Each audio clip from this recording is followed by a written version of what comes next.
ਜਿਹੜੀ ਇਸ ਵੇਲੇ ਫਲਸਤੀਨ ਦੇ ਵਿੱਚ ਹਿਊਮੈਨਿਟੇਰੀਅਨ ਕ੍ਰਾਈਸਿਸ ਹੈ ਉਹ ਇੰਨਾ ਵੱਡਾ ਵਾ, ਇੰਨਾ ਭਿਆਨਕ ਆ ਵੀ ਹਰ ਬੰਦੇ ਨੂੰ ਉਹਦੇ ਵਾਸਤੇ ਤੁਹਾਨੂੰ ਮੁਸਲਮਾਨ ਹੋਣ ਦੀ ਲੋੜ ਨਹੀਂ, ਉਹਦੇ ਵਾਸਤੇ ਤੁਹਾਨੂੰ ਕਿਸੇ ਖਾਸ ਧਰਮ ਨਾਲ ਬਿਲੋਂਗ ਕਰਨ ਦੀ ਲੋੜ ਨਹੀਂ। ਸਿਰਫ ਇਨਸਾਨ, ਜੇ ਤੁਹਾਡੇ ਅੰਦਰ ਇਨਸਾਨ ਦਾ ਦਿਲ ਹੈ ਤਾਂ ਤੁਹਾਡਾ ਦਿਲ ਜਿਹੜਾ ਨਾ ਭਰ ਆਉਂਦਾ। ਜਿੰਨੇ ਉੱਥੇ ਜਿਹੜੀਆਂ ਹੁਣ ਵੀਡੀਓਜ਼ ਵੀ ਅਸੀਂ ਦੇਖ ਰਹੇ ਹਾਂ ਛੋਟੇ ਛੋਟੇ ਬੱਚਿਆਂ ਦੀ, ਜਿਸ ਤਰ੍ਹਾਂ ਸ਼ਹੀਦੀ ਹੋ ਰਹੀ ਹੈ, ਮਾਵਾਂ ਦੇ ਬੱਚੇ ਕਿਸ ਤਰ੍ਹਾਂ ਵਿਛੜੇ ਆ।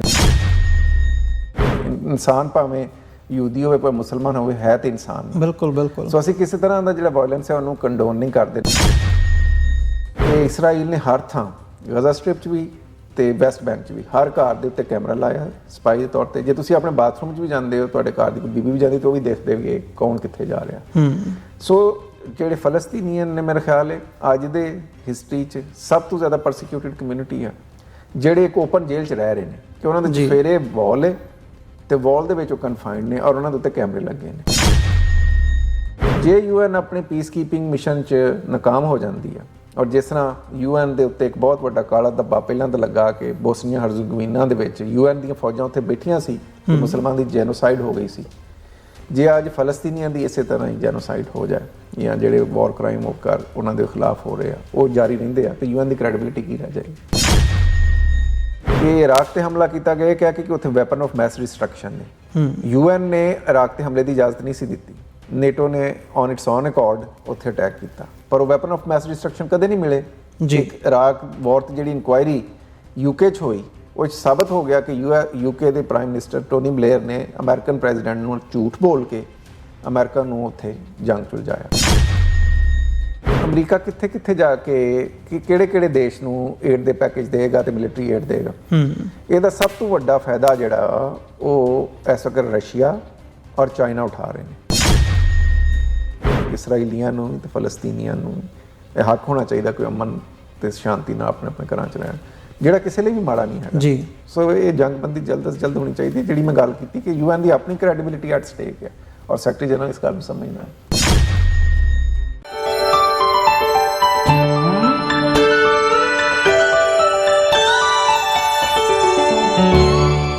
ਵਾਹਿਗੁਰੂ ਜੀ ਕਾ ਖਾਲਸਾ, ਵਾਹਿਗੁਰੂ ਜੀ ਕੀ ਫਤਿਹ। TV84 ਦੇ ਸਾਰੇ ਦਰਸ਼ਕ ਤੇ ਸਰੋਤੇ ਜਿਹੜੇ ਇਸ ਵਕਤ ਸਾਡੇ ਨਾਲ ਨਾਰਥ ਅਮਰੀਕਾ ਦੇ ਵਿੱਚੋਂ ਜੁੜੇ ਹੋਏ ਆ ਜਾਂ ਫਿਰ ਸੋਸ਼ਲ ਮੀਡੀਆ ਰਾਹੀਂ ਸਾਨੂੰ ਦੁਨੀਆ ਭਰ ਦੇ ਵਿੱਚ ਦੇਖ ਰਹੇ ਆ, ਮੈਂ ਅਮਰਵੀਰ ਸਿੰਘ ਅੱਜ TV84 ਦੇ ਦ ਫਾਲਟ ਲਾਈਨਸ ਪ੍ਰੋਗਰਾਮ ਦੇ ਵਿੱਚ ਆਪ ਸਭ ਦਾ ਤਹਿ ਦਿਲੋਂ ਸਵਾਗਤ ਕਰਦਾ।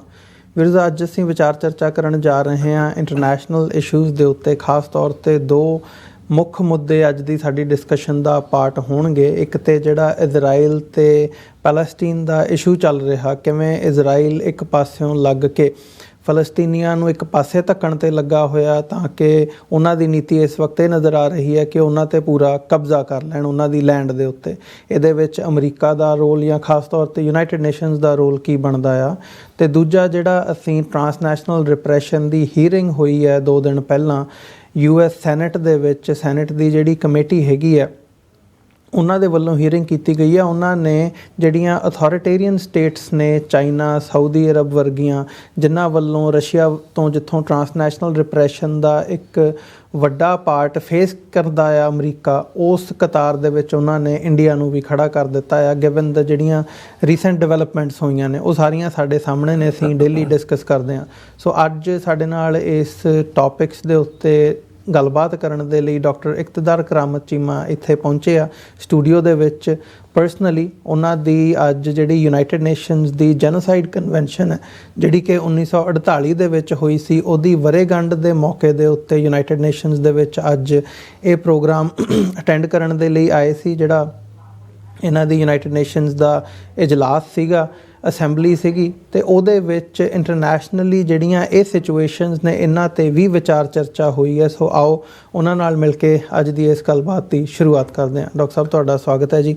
ਵਾਹਿਗੁਰੂ ਜੀ ਕਾ ਖਾਲਸਾ, ਵਾਹਿਗੁਰੂ ਜੀ ਕੀ ਫਤਿਹ ਜੀ। ਅਮਰਵੀਰ ਸਿੰਘ, ਤੁਹਾਨੂੰ ਤੇ ਸਾਡੇ ਸੁਣਨ ਵਾਲੇ ਸਾਰੇ ਤੇ ਵੇਖਣ ਵਾਲੇ ਦਰਸ਼ਕਾਂ ਤੇ ਸਰੋਤਿਆਂ ਨੂੰ ਅਸਲਾਮ ਅਲੈਕੁਮ ਤੇ ਵਾਹਿਗੁਰੂ ਜੀ ਕਾ ਖਾਲਸਾ, ਵਾਹਿਗੁਰੂ ਜੀ ਕੀ ਫਤਿਹ। ਵਾਲੇਕੁਮ ਅਸਲਾਮ। ਡਾਕਟਰ ਸਾਹਿਬ, ਤੇ ਡਾਕਟਰ ਸਾਹਿਬ ਸ਼ੁਰੂਆਤ ਕਰੀਏ ਜਿਹੜਾ ਇਜ਼ਰਾਈਲ ਤੇ ਹਮਾਸ ਦੀ ਜੰਗ ਹੈਗੀ ਆ, ਮਤਲਬ ਇਸ ਤੋਂ ਸ਼ੁਰੂਆਤ ਕਰੀਏ ਕਿਉਂਕਿ ਸਿਚੁਏਸ਼ਨ ਮਤਲਬ ਜਦੋਂ ਅਸੀਂ ਦੇਖਦੇ ਹਾਂ ਹੁਣ ਤੇ ਮਤਲਬ ਦੇਖ ਵੀ ਨਹੀਂ ਹੁੰਦੀ ਹੈਗੀ ਜਿੰਨੀਆਂ ਮੌਤਾਂ ਜਿਵੇਂ ਦੀ ਉੱਥੇ ਸਿਚੁਏਸ਼ਨ ਬਣੀ ਹੋਈ ਹੈ। ਤੇ ਇਹਦੇ ਵਿੱਚ ਖਾਸ ਤੌਰ ਤੇ ਜਦੋਂ ਅਸੀਂ ਯੂਨਾਈਟਿਡ ਨੇਸ਼ਨਸ ਦਾ ਰੋਲ ਤੇ ਅਮਰੀਕਾ ਦਾ ਰੋਲ ਦੇਖਦੇ ਹਾਂ, ਅਮਰੀਕਾ ਦਾ ਬਹੁਤ ਵੱਡਾ ਰੋਲ ਹੈ, ਯੂਨਾਈਟਿਡ ਨੇਸ਼ਨਸ ਦਾ ਵੀ ਇੱਕ ਵੱਡਾ ਰੋਲ ਹੈ ਇੰਟਰਨੈਸ਼ਨਲ ਲੈਵਲ ਦੇ ਉੱਤੇ। ਸੋ ਤੁਸੀਂ UN ਦੇ ਐਡਵਾਈਜ਼ਰ ਵੀ ਹੋ। ਅੱਜ ਮੈਂ ਸਮਝਦਾ ਵੀ ਜਿਹੜਾ ਇਹ ਇਜਲਾਸ ਹੋਇਆ ਤੇ ਇਹਦੇ ਵਿੱਚ ਇਹਦੇ ਤੇ ਓਬਵੀਅਸਲੀ ਚਰਚਾ ਵੀ ਹੋਈ ਹੋਣੀ ਹੈ। ਸੋ ਥੋੜਾ ਜਿਹਾ ਸਾਨੂੰ ਬਰੀਫ ਕਰੋ, ਦੱਸੋ ਵੀ ਸਿਚੁਏਸ਼ਨ ਹੈ ਕਿ ਇਸ ਵਕਤ ਤੇ ਅਮਰੀਕਾ ਤੇ ਯੂਨਾਈਟਿਡ ਨੇਸ਼ਨ ਦੇ ਇਸ ਮਾਮਲੇ ਦੇ ਵਿੱਚ ਕਰ ਕੀ ਰਹੇ ਆ। ਦੇਖੋ ਅਮਰਵੀਰ ਸਿੰਘ, ਬਹੁਤ ਬਹੁਤ ਧੰਨਵਾਦ। ਮੈਂ ਕਦੇ ਪਹਿਲਾਂ ਨਹੀਂ ਕਿਹਾ, ਪਰ ਅੱਜ ਦਾ ਜਿਹੜਾ ਤੁਸੀਂ ਮੇਰਾ ਇੰਟਰਵਿਊ ਕਰਨ ਲੱਗੇ ਵਿੱਚ ਮੈਂ ਕਲੀਅਰ ਕਰਦਾ ਜਾਵਾਂ ਕਿ ਜਿਹੜੇ ਵਿਚਾਰ ਮੈਂ ਤੁਹਾਨੂੰ ਅੱਜ ਦੇ ਰਿਹਾ ਉਹ ਮੇਰੇ ਨਿੱਜੀ ਵਿਚਾਰ ਨੇ, ਉਹ UN ਦੇ ਵਿਚਾਰਾਂ ਨੂੰ ਰਿਫਲੈਕਟ ਨਹੀਂ ਕਰਦੇ, ਕਿਉਂਕਿ ਕਈ ਵਾਰੀ ਇਹ ਦੱਸਣਾ ਜ਼ਰੂਰੀ ਹੁੰਦਾ। ਜਿਹੜੀ ਇਸ ਵੇਲੇ ਸਿਚੁਏਸ਼ਨ ਮੈਂ ਅੱਜ ਤੁਹਾਨੂੰ ਪਤਾ ਕਿ ਜਿਹੜਾ UN ਜੈਨੋਸਾਈਡ ਕਨਵੈਨਸ਼ਨ 1948 'ਚ ਪਾਸ ਹੋਇਆ ਸੀ, ਉਹਦੀ ਹਰ ਸਾਲ ਵਰ੍ਹੇਗੰਢ ਹੁੰਦੀ ਹੈ, ਉੱਤੇ UN ਦਾ ਇੱਕ ਸਪੈਸ਼ਲ ਸੈਸ਼ਨ ਹੁੰਦਾ। ਸੋ ਅਸੀਂ ਅੱਜ ਸਾਰੇ ਉੱਥੇ UN 'ਚ ਇਕੱਠੇ ਸੀਗੇ ਤੇ ਹੋਰ ਚੀਜ਼ਾਂ ਤੇ ਵਿਚਾਰ ਚਰਚਾ ਹੋ ਰਹੀ ਸੀ, ਪਰ ਮੈਂ ਇੰਨੀ ਟੈਨਸ਼ਨ ਜਾਂ ਸਟ੍ਰੈਸ ਨਹੀਂ ਦੇਖਿਆ ਲੋਕਾਂ ਦੇ ਚਿਹਰਿਆਂ ਤੇ, ਕਿਉਂਕਿ ਜਿਸ ਵੇਲੇ ਇਸ ਤਰ੍ਹਾਂ ਦਾ UN ਦਾ ਕੋਈ ਸੈਸ਼ਨ ਹੁੰਦਾ ਤੇ ਉਹ ਮੈਂਬਰ ਸਟੇਟਸ ਦੇ ਸਾਰੇ ਹੈਡ ਆਫ ਡੈਲੀਗੇਸ਼ਨਸ ਉੱਥੇ ਬੈਠੇ ਹੁੰਦੇ ਆ, ਆਪਣੇ ਵਿਚਾਰ ਵੀ ਦਿੰਦੇ, ਐਕਸਪਰਟਸ ਹੁੰਦੇ ਨੇ, ਐਡਵਾਈਜ਼ਰਸ ਵੀ ਅਸੀਂ ਸਾਰੇ ਉੱਥੇ ਹੁੰਦੇ ਆ।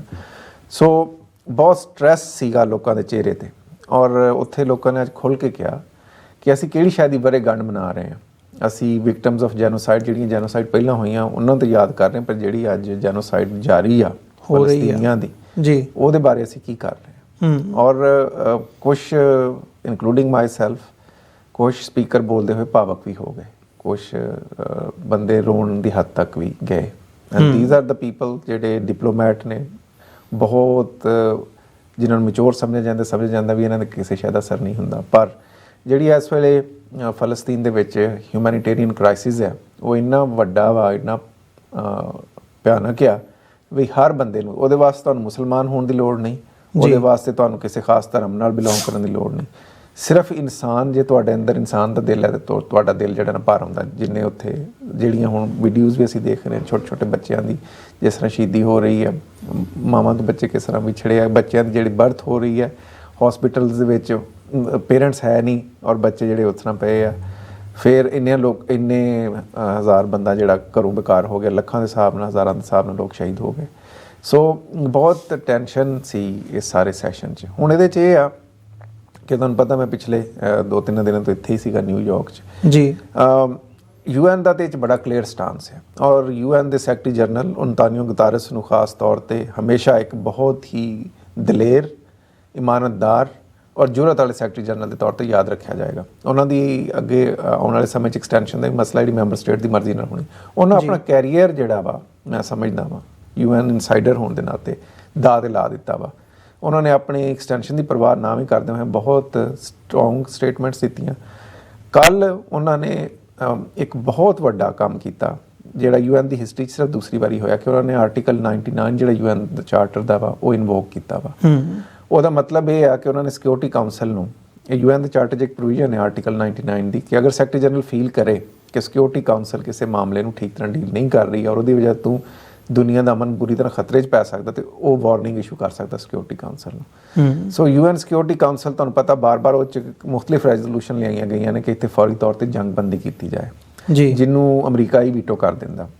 ਸੋ ਉਹਨਾਂ ਨੇ ਕੱਲ੍ਹ ਉਹ ਵਾਰਨਿੰਗ ਜਿਹੜੀ ਆ ਉਹ ਇਸ਼ੂ ਕੀਤੀ ਆ। ਜਿਹੜੇ ਇਸ ਵਕਤ UN ਸਿਕਿਉਰਿਟੀ ਕਾਊਂਸਲ ਦੇ ਜਿਹੜੇ ਹੈੱਡ ਨੇ, ਪ੍ਰੈਜ਼ੀਡੈਂਟ ਨੇ, ਉਹਨਾਂ ਨੂੰ ਖੱਤ ਲਿਖਿਆ ਵਾ। ਅੱਜ ਉੱਤੇ ਵੋਟਿੰਗ ਹੋਣੀ ਸੀ, ਪਰ ਉਹ ਵੋਟਿੰਗ ਕਿਉਂਕਿ ਸੁਬਾਹ ਹੀ ਸੈਸ਼ਨ ਸੀਗਾ ਤੇ ਉਸ ਵਕਤ ਹੋਣੀ ਸੀਗੀ, ਨਾਲ ਹੀ ਇੱਧਰ ਨੈਸ਼ਨਲ ਆਪਣੇ UN ਸਿਕਿਉਰਿਟੀ ਕਾਊਂਸਲ ਸੀ, ਨਾਲ ਹੀ ਟਰਸਟੀਸ਼ਿਪ ਕਾਊਂਸਲ 'ਚ ਅਸੀਂ ਸਾਰੇ ਕਨਵੀਨ ਕਰ ਰਹੇ ਸਾਂ, ਆਪਣੇ ਵਿਊਜ਼ ਦੇ ਰਹੇ ਸਾਂ ਜੀ। ਪਰ ਉਹ ਵੋਟਿੰਗ ਹੁਣ ਥੋੜ੍ਹੀ ਡਿਲੇ ਹੋ ਗਈ ਆ ਕਿਉਂਕਿ ਅਮਰੀਕਾ ਜਿਹੜਾ ਵਾ ਉਹ ਤੋਂ ਡਰ ਰਿਹਾ ਕਿ ਫਿਰ ਇਹ ਸੈਕਟਰੀ ਜਨਰਲ ਦੀ ਵਾਰਨਿੰਗ ਦੇ ਬਾਵਜੂਦ ਵੀ ਜੰਗਬੰਦੀ ਦੀ ਜਿਹੜੀ ਰੈਜ਼ੋਲੂਸ਼ਨ ਹੈ ਉਹਨੂੰ ਵੀਟੋ ਕਰ ਦੇਗਾ। ਇਸ ਵਕਤ ਆਈ ਮੀਨ ਇਟ ਵਿਲ ਬਿਕਮ ਪਬਲਿਕ। ਮੈਂ ਕਹਿ ਵੀ ਦਿਆਂ ਤਾਂ ਕੋਈ ਹਰਜ ਨਹੀਂ, ਕੋਈ ਐਸੀ ਕੌਨਫੀਡੈਂਸ਼ੀਅਲ ਇਨਫੋਰਮੇਸ਼ਨ ਨਹੀਂ ਹੈ ਕਿ ਇਸ ਵਕਤ ਜਿਹੜਾ US ਸੈਕਟਰੀ ਆਫ ਸਟੇਟ ਨੇ ਐਂਟਨੀ ਬਲਿੰਕਨ, ਯਾਨੀ ਕਈ ਬੰਦਿਆਂ ਨੂੰ ਨਹੀਂ ਪਤਾ ਹੁੰਦਾ ਸੈਕਟਰੀ ਆਫ ਸਟੇਟ ਕਿੰਦਾ, ਯਾਨੀ ਜਿਹੜਾ ਅਮਰੀਕਾ ਦੇ ਵਜ਼ੀਰ ਖਾਰਜਾ ਨੇ ਐਂਟਨੀ ਬਲਿੰਕਨ ਜੀ, ਉਹ ਇਸ ਵਕਤ 4-5 ਜਿਹੜੇ ਅਰਬ ਮੁਲਕ ਨੇ ਉਹਨਾਂ ਦੇ ਆਗੂਆਂ ਨੂੰ ਮਿਲ ਰਹੇ ਨੇ, ਉਹਨਾਂ ਦੇ ਵਜ਼ੀਰ ਖਾਰਜਾ ਨੂੰ ਮਿਲ ਰਹੇ ਨੇ। ਸੋ ਬੈਕ ਦ ਚੈਨਲਸ ਇਹ ਗੱਲ ਚੱਲ ਰਹੀ ਹੈ ਕਿ ਤੁਸੀਂ ਜਿਹੜਾ ਵੋਟ ਆ ਇਹਨੂੰ ਤੁਸੀਂ ਸ਼ਾਮ ਤੱਕ ਪੋਸਟਪੋਨ ਕਰੋ, ਹਜੇ ਨਾ ਕਰੋ। ਜੀ ਸੋ ਇਹ ਸੁਬਾਹ ਹੋਣਾ ਸੀ, ਪਰ ਹੁਣ ਸ਼ਾਮ ਤੱਕ with the next ਫਿਊ hours it might go through. ਪਰ ਉਹਦੇ 'ਚ ਇਹ ਹੈ ਕਿ ਸੈਕਟਰੀ ਜਨਰਲ ਨੇ ਅੱਜ ਸਪੈਸ਼ਲ ਅਪੀਅਰੈਂਸ ਵੀ ਦਿੱਤੀ ਇਨ ਜੀ। ਸਿਕਿਉਰਿਟੀ ਕਾਊਂਸਲ, ਔਰ ਉਹਨਾਂ ਨੇ ਜਿਹੜਾ ਖੱਤ ਲਿਖਿਆ ਸੀਗਾ ਆਰਟੀਕਲ 99 ਨੂੰ ਇਨਵੋਕ ਕਰਦੇ ਆ, ਉੱਤੇ ਉਹਨਾਂ ਨੇ ਅੱਜ UN ਸਿਕਿਉਰਿਟੀ ਕਾਊਂਸਲ ਨੂੰ ਆ ਕੇ ਪਰਸਨਲੀ ਬਲੀਫ ਕੀਤਾ। ਆਮ ਤੌਰ 'ਤੇ ਇੱਦਾਂ ਹੁੰਦਾ ਨਹੀਂ, ਉਹਨਾਂ ਦੀਆਂ ਕੁਛ ਹੀ ਅਪੀਅਰੈਂਸਿਸ ਹੁੰਦੀਆਂ ਨੇ ਇਨ ਦ ਈਅਰ, ਜਦੋਂ ਉਹਨਾਂ ਦੇ ਕੋਈ ਖਾਸ ਮੌਕੇ ਹੁੰਦੇ ਨੇ ਕਿ ਸੈਕਟਰੀ ਜਨਰਲ ਖੁਦ ਆ ਕੇ ਬਰੀਫ ਕਰਦੇ ਨੇ। ਜੀ ਆਮ ਤੌਰ 'ਤੇ ਅੰਡਰ ਸੈਕਟਰੀ ਜਨਰਲ ਜਿਹੜੇ ਵੀ ਲੋਕਲ ਰਿਪਰੈਜ਼ੈਂਟੇਟਿਵ ਨੇ ਜਿਨ੍ਹਾਂ ਦੀ ਇਹ ਜ਼ਿੰਮੇਵਾਰੀ ਹੁੰਦੀ, ਪਰ ਅੱਜ ਸੈਕਟਰੀ ਜਨਰਲ ਖੁਦ ਸਿਕਿਉਰਿਟੀ ਕਾਊਂਸਲ 'ਚ ਪੇਅਰ ਹੋ ਕੇ ਗਾਜ਼ਾ ਜਿਹੜਾ ਇੱਕ ਹਿਊਮੈਨਿਟੇਰੀਅਨ ਕ੍ਰਾਈਸਿਸ ਚੱਲ ਰਿਹਾ ਉਹ 'ਤੇ ਬਹੁਤ ਹੀ ਦੁੱਖ ਦਾ ਪ੍ਰਗਟਾਵਾ ਕੀਤਾ, ਔਰ ਨਾਲ ਹੀ ਨਾਲ ਉਹਨਾਂ ਨੇ ਸਿਕਿਉਰਿਟੀ ਕਾਊਂਸਲ ਦੇ ਮੈਂਬਰਾਂ ਨੂੰ ਉਹਨਾਂ ਦੀ ਜ਼ਿੰਮੇਵਾਰੀਆਂ ਯਾਦ ਕਰਵਾਉਣ ਦੀ ਆਪਣੀ ਬਹੁਤ ਤਗੜੀ ਕੋਸ਼ਿਸ਼ ਕੀਤੀ ਹੈ। ਇੱਕ ਮੰਦਭਾਗੀ ਗੱਲ ਇਹ ਆ ਕਿ ਅੱਜ ਸਵੇਰੇ ਹੀ ਇਸਰਾਈਲ ਦੇ ਜਿਹੜੇ ਹੈੱਡ ਆਫ ਡੈਲੀਗੇਸ਼ਨ ਨੇ ਯੂਨਾਈਟਿਡ ਨੇਸ਼ਨਸ 'ਚ, ਉਹਨਾਂ ਨੇ ਇੱਕ ਟਵੀਟ ਕੀਤਾ ਜੀ, ਜਿਹਦੇ 'ਚ ਉਹਨਾਂ ਨੇ ਸੈਕਟਰੀ ਜਨਰਲ ਨਾਰੀ ਗੁਦਾਰਿਸ ਦੀ ਨਿੰਦਾ ਕੀਤੀ ਕਿ ਸੈਕਟਰੀ ਜਨਰਲ ਜਿਹੜਾ ਉਹ ਬਾਇਸਡ ਆ ਫਲਸਤੀਨੀਆਂ ਦੇ ਬਾਰੇ, ਇਹ ਹਮਾਸ ਨੂੰ ਸਪੋਰਟ ਕਰਨ ਲਈ ਇਹਨੇ ਆਰਟੀਕਲ 99 ਲਿਖਿਆ, ਇਨਵੋਕ ਕੀਤਾ ਤੇ ਅਸੀਂ ਜੰਗਬੰਦੀ ਤੇ ਰਾਜ਼ੀ ਨਹੀਂ। ਇਸ ਵੇਲੇ ਇਸਰਾਈਲ ਵੀ ਜੰਗਬੰਦੀ ਤੇ ਰਾਜ਼ੀ ਨਹੀਂ ਤੇ ਅਮਰੀਕਾ ਵੀ ਜੰਗਬੰਦੀ ਤੇ ਰਾਜ਼ੀ ਨਹੀਂ। ਪਰ ਜਿਹੜਾ UN ਸਟਰਕਚਰ 'ਚ ਇਸ ਵੇਲੇ ਕੰਸਰਨ ਆ ਕਿ ਇਹ ਜਿਹੜਾ ਕੌਨਫਲਿਕਟ ਆ ਇੱਕ ਕਿਤੇ ਵੱਧਦਾ ਕਿਤੇ ਥਰਡ ਵਰਲਡ ਵਾਰ ਦਾ ਰੂਪ ਲੈ ਸਕਦਾ, ਕਿਉਂਕਿ ਤੁਹਾਨੂੰ ਪਤਾ ਯੂਕਰੇਨ 'ਚ ਆਲਰੇਡੀ ਰਸ਼ੀਆ ਦਾ ਇਸ਼ੂ ਆਲਰੇਡੀ ਚੱਲ ਰਿਹਾ।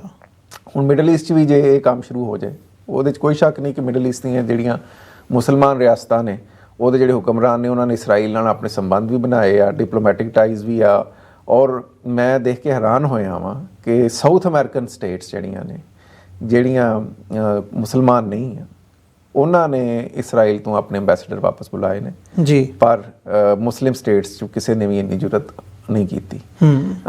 ਉਹ ਸਿਰਫ ਜਿਹੜੀ ਖਾਲੀ ਕੰਡੈਮੀਨੇਸ਼ਨ ਹੈ ਉੱਤੇ ਹੀ ਉਹਨਾਂ ਨੇ ਸਾਰੇ ਦਾ ਸਾਰਾ ਆਪਣਾ ਦਾਰੋਮਦਾਰ ਰੱਖਿਆ ਹੋਇਆ ਹੁਣ ਤੱਕ। ਸੋ ਪਰ ਇਹਦੇ 'ਚ ਕੋਈ ਸ਼ੱਕ ਨਹੀਂ ਕਿ ਜਿਹੜੀ ਮੁਸਲਿਮ ਪਾਪੂਲੇਸ਼ਨ ਨੇ ਅਕ੍ਰੋਸ ਦਾ ਵਰਲਡ, ਮੁਸਲਿਮ ਕੀ ਕੋਈ ਵੀ ਬੰਦਾ ਜਿਹੜਾ ਦਿਲ ਰੱਖਦਾ ਵਾ, ਉਹ ਐਡਾ ਜ਼ੁਲਮ ਜਿਹੜਾ ਲੋਕਾਂ ਤੇ ਹੋ ਰਿਹਾ ਵਾ ਜੀ, ਉਹਦੇ ਲਈ ਮੁਸਲਮਾਨ, ਜਿੱਦਾਂ ਪਹਿਲਾਂ ਕਿਹਾ ਮੁਸਲਮਾਨ ਹੋਣਾ ਜ਼ਰੂਰੀ ਨਹੀਂ, ਉਹ ਇਸ ਚੀਜ਼ ਨੂੰ ਕੰਡੈਮ ਕਰਦਾ।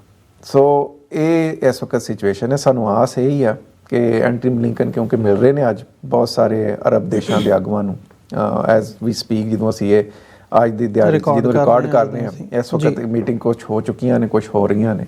ਸੋ ਹੋ ਸਕਦਾ ਅੱਜ ਸ਼ਾਮ ਤੱਕ ਇਹ ਜਿਹੜੀ ਰੈਜ਼ੋਲੂਸ਼ਨ ਆ ਦੁਬਾਰਾ ਇਹਨੂੰ ਲਿਆਇਆ ਜਾਏ UN ਸਿਕਿਉਰਿਟੀ ਕਾਊਂਸਲ ਦੇ ਫਲੋਰ 'ਤੇ, ਔਰ ਅਸੀਂ ਆਸ ਕਰਨੇ ਹਾਂ ਕਿ ਜੰਗਬੰਦੀ ਫੌਰੀ ਬੰਦ ਹੋਏਗੀ। UN ਦੀ ਹਿਸਟਰੀ 'ਚ ਇਹ ਸਿਰਫ 2 ਵਾਰੀ ਹੋਇਆ ਕਿ ਆਰਟੀਕਲ 99 ਇਨਵੋਕ ਹੋਇਆ। ਇੱਕ ਜਦੋਂ ਪਾਕਿਸਤਾਨ ਭਾਰਤ ਦੀ ਜੰਗ 1971 'ਚ ਲੱਗੀ ਸੀ, ਜਦੋਂ ਬੰਗਲਾਦੇਸ਼ ਬਣਿਆ, ਉਸ ਵਕਤ ਗੱਲ ਕਿਸੇ ਹੋਰ ਪਾਸੇ ਨਿਕਲ ਜਾਏਗੀ। ਪਾਕਿਸਤਾਨ ਦੇ ਜਿਹੜੇ ਮਿਨਿਸਟਰ ਸੀਗੇ ਜ਼ੁਲਫਕਾਰ ਅਲੀ ਭੁੱਟੋ, ਉਹ ਉੱਠ ਕੇ UN ਸਿਕਿਉਰਿਟੀ ਕਾਊਂਸਲ 'ਚੋਂ ਬਾਹਰ ਚਲੇ ਗਏ ਸੀ। ਉਹਨਾਂ ਨੇ ਪੋਲੈਂਡ ਦੀ ਜੰਗਬੰਦੀ ਦੀ ਰੈਜ਼ੋਲੂਸ਼ਨ ਪਾੜ ਕੇ ਸੁੱਟ ਦਿੱਤੀ ਸੀ। ਹਾਲਾਂਕਿ ਉਸ ਵੇਲੇ ਜੰਗਬੰਦੀ ਹੋ ਜਾਂਦੀ ਤੇ ਬੰਗਲਾਦੇਸ਼ ਕਦੇ ਨਾ ਬਣਦਾ। ਇਹ ਇੱਕ ਹਿਸਟੋਰਿਕ ਡਿਬੇਟ ਆ, ਜੇ ਜੰਗਬੰਦੀ ਹੋ ਜਾਂਦੀ, ਸੀਜ਼ਫਾਇਰ ਹੋ ਜਾਂਦੀ ਤੇ ਕੁਝ ਹੋਰ ਹੀ ਪਾਕਿਸਤਾਨ ਨੂੰ ਇਹਦੇ 'ਚ ਬਹੁਤ ਬਿਹਤਰੀ ਹੁੰਦੀ। ਪਰ ਪਾਕਿਸਤਾਨ ਦਾ ਕਿਉਂਕਿ ਡੈਲੀਗੇਸ਼ਨ ਹੀ ਉੱਠ ਕੇ ਚਲਾ ਗਿਆ ਔਰ ਜੰਗਬੰਦੀ ਉਸ ਵੇਲੇ ਸੀਜ਼ਫਾਇਰ ਦੀ ਰੈਜ਼ੋਲੂਸ਼ਨ ਭੁੱਟੋ ਸਾਹਿਬ ਨੇ ਪਾੜ ਕੇ ਸੁੱਟ ਦਿੱਤੀ, ਜਿਹਦੇ ਤੇ ਉਹਨਾਂ ਨੂੰ ਬਹੁਤ ਹੀਰੋ ਦੇ ਤੌਰ ਤੇ ਕਈ ਲੋਕ ਪੇਸ਼ ਕਰਦੇ, ਪਰ ਉਹਦਾ ਪਾਕਿਸਤਾਨ ਨੂੰ ਨੁਕਸਾਨ ਹੋਇਆ। ਇਸੇ ਤਰ੍ਹਾਂ ਹੀ ਉਸ ਵਕਤ ਵੀ ਸੈਕਟਰੀ ਜਨਰਲ ਨੇ 71 ਦੀ ਵਾਰ ਵੇਲੇ ਆਰਟੀਕਲ 99 ਇਨਵੋਕ ਕੀਤਾ ਸੀ, ਤੇ ਹੁਣ ਵੀ ਉਹਨਾਂ ਨੇ unprecedentedly in the history of the UN second time ਜਿਹੜਾ ਆਰਟੀਕਲ 99 ਇਨਵੋਕ ਕੀਤਾ। ਮੈਂ ਦੇਖਦਾ ਰਹਿਣਾ ਬਹੁਤ ਸਾਰੇ ਲੋਕਾਂ ਨੂੰ ਇਸ ਚੀਜ਼ ਦੀ ਸਮਝ ਨਹੀਂ ਹੈਗੀ। ਲੋਕ ਕਹਿੰਦੇ ਕਿ ਅਸੀਂ ਔਰ ਕਿਸੇ ਸੂਰਤ 'ਚ ਵੀ ਅਸੀਂ ਹਮਾਸ ਨੇ ਜੋ ਐਕਟ ਕੀਤਾ, ਇਸਰਾਈਲੀ ਲੋਕਾਂ ਨੂੰ ਅਗਵਾ ਕੀਤਾ, ਉਹਨਾਂ ਨੂੰ ਟੌਰਚਰ ਕੀਤਾ ਜਾਂ ਮਾਰਿਆ, ਉਹ ਵੀ ਇਨਸਾਨ ਨੇ, ਸਾਨੂੰ ਉਹਨਾਂ ਦੇ ਕਤਲ ਦਾ ਵੀ ਉਨਾ ਹੀ ਦੁੱਖ ਆ। ਇਨਸਾਨ ਭਾਵੇਂ ਯਹੂਦੀ ਹੋਵੇ ਭਾਵੇਂ ਮੁਸਲਮਾਨ ਹੋਵੇ, ਹੈ ਤੇ ਇਨਸਾਨ। ਬਿਲਕੁਲ। ਸੋ ਅਸੀਂ ਕਿਸੇ ਤਰ੍ਹਾਂ ਦਾ ਜਿਹੜਾ ਵਾਇਲੈਂਸ ਹੈ ਉਹਨੂੰ ਕੰਡੋਨ ਨਹੀਂ ਕਰਦੇ, ਨਾ ਹੀ ਉਹਨੂੰ ਕਰਨੇ। ਪਰ ਸਵਾਲ 2-3 ਨੇ ਜਿਹੜੇ ਅਸੀਂ UN ਸਟਰਕਚਰ 'ਚ ਵੀ ਉਠਾਉਂਦੇ ਹਾਂ ਕਿ ਗਾਜ਼ਾ ਸਟ੍ਰਿਪ ਜਿਹੜੀ ਆ ਉੱਥੇ ਤੇ ਇਸਰਾਈਲ ਕਹਿੰਦਾ ਕਿ ਹਮਾਸ ਆ ਤੇ ਉੱਥੇ ਅਤਿਆਚਾਰ ਕਰ ਰਿਹਾ। US ਪ੍ਰੈਜ਼ੀਡੈਂਟ ਦੀ ਇਹ ਸਟੇਟਮੈਂਟ ਆ ਕਿ ਹਮਾਸ ਜਿਹੜੀ ਆ ਫਲਸਤੀਨੀਆਂ ਦੀ ਆਗੂ ਨਹੀਂ, ਨਾ ਫਲਸਤੀਨੀਆਂ ਨੇ ਹਮਾਸ ਨੂੰ ਇਲੈਕਟ ਕੀਤਾ, ਨਾ ਉਹਨਾਂ ਨੂੰ ਪਾਵਰ ਦਿੱਤੀ, ਨਾ ਉਹਨਾਂ ਨੂੰ ਪਾਰਲੀਮੈਂਟ ਨੂੰ ਰਿਪਰੈਜ਼ੈਂਟ ਕਰਦੇ ਨੇ ਜੀ। ਸੋ ਜਿਹੜਾ ਕਲੈਕਟਿਵ ਪਨਿਸ਼ਮੈਂਟ ਦਾ ਇਸਰਾਈਲ ਨੇ ਤਰੀਕਾ ਸ਼ੁਰੂ ਕੀਤਾ ਕਿ ਕਰ ਕੋਈ ਰਿਹਾ ਤੇ ਭਰ ਕੋਈ ਰਿਹਾ, ਉਹਨੂੰ ਇੱਕ ਜਵਾਜ਼ ਬਣਾ ਕੇ ਉਹ ਲੈਂਡ ਗ੍ਰੈਬਿੰਗ ਉਹ ਕਰ ਰਹੇ ਨੇ ਔਰ ਉਹ ਚਾਹੁੰਦੇ ਨੇ ਅਲਟੀਮੇਟਲੀ ਜਿਹੜੀ ਗਜ਼ਾ ਸਟ੍ਰਿਪ ਹੈ ਉਹ ਹੀ ਇੱਕ ਸਟ੍ਰਿਪ ਹੈ ਜਿਹੜੀ ਫਲਸਤੀਨੀਆਂ ਦਾ ਕਨੈਕਸ਼ਨ ਹੈ ਟੂਵਰਡਸ ਦ ਸੀ ਜੀ, ਉਹਨੂੰ ਪੂਰੀ ਤਰ੍ਹਾਂ ਕਬਜ਼ਾ ਉੱਤੇ ਕਰ ਲਿਆ ਜਾਏ। ਪਰ ਜਿਹੜੀ ਵੈਸਟ ਬੈਂਕ ਹੈ, ਵੈਸਟ ਬੈਂਕ ਸੈਟਲਮੈਂਟ ਨੇ ਜਿੱਥੇ ਜ਼ਿਆਦਾ ਫਲਸਤੀਨੀ ਰਹਿੰਦੇ ਨੇ, ਉੱਥੇ ਤੇ ਕੋਈ ਹਮਾਸ ਨਹੀਂ, ਉੱਥੇ ਇਸਰਾਈਲ ਤੇ ਕੋਈ ਹਮਲਾ ਨਹੀਂ ਹੋਇਆ। ਪਰ ਇਹ ਕੌਨਫਲਿਕਟ ਸ਼ੁਰੂ ਹੋਣ ਤੋਂ ਬਹੁਤ ਪਹਿਲਾਂ ਹੀ ਜਿਹੜਾ ਹੈ ਉੱਥੇ ਜਿਹੜਾ ਅਤਿਆਚਾਰ ਇਸਰਾਈਲ ਕਰ ਰਿਹਾ ਸੀ ਥਰੂ ਆਊਟ ਦੀਜ਼ ਈਅਰਸ, ਉਹਦਾ ਕੀ ਜਵਾਬ ਹੈ। ਫਿਰ ਜਿਹੜੀ ਚੀਜ਼ ਖਾਸ ਤੌਰ ਤੇ ਸੋਚਣ ਦੀ ਆ, ਦੇਖਣ ਦੀ ਆ, ਉਹ ਇਹ ਹੈ ਕਿ ਇਸਰਾਈਲ ਨੇ ਹਰ ਥਾਂ ਗਜ਼ਾ ਸਟ੍ਰਿਪ 'ਚ ਵੀ ਤੇ ਵੈਸਟ ਬੈਂਕ 'ਚ ਵੀ ਹਰ ਘਰ ਦੇ ਉੱਤੇ ਕੈਮਰਾ ਲਾਇਆ ਸਪਾਈ ਦੇ ਤੌਰ ਤੇ। ਜੇ ਤੁਸੀਂ ਆਪਣੇ ਬਾਥਰੂਮ 'ਚ ਵੀ ਜਾਂਦੇ ਹੋ, ਤੁਹਾਡੇ ਘਰ ਦੀ ਕੋਈ ਬੀਬੀ ਵੀ ਜਾਂਦੀ ਤੇ ਉਹ ਵੀ ਦੇਖਦੇ ਵੀ ਇਹ ਕੌਣ ਕਿੱਥੇ ਜਾ ਰਿਹਾ।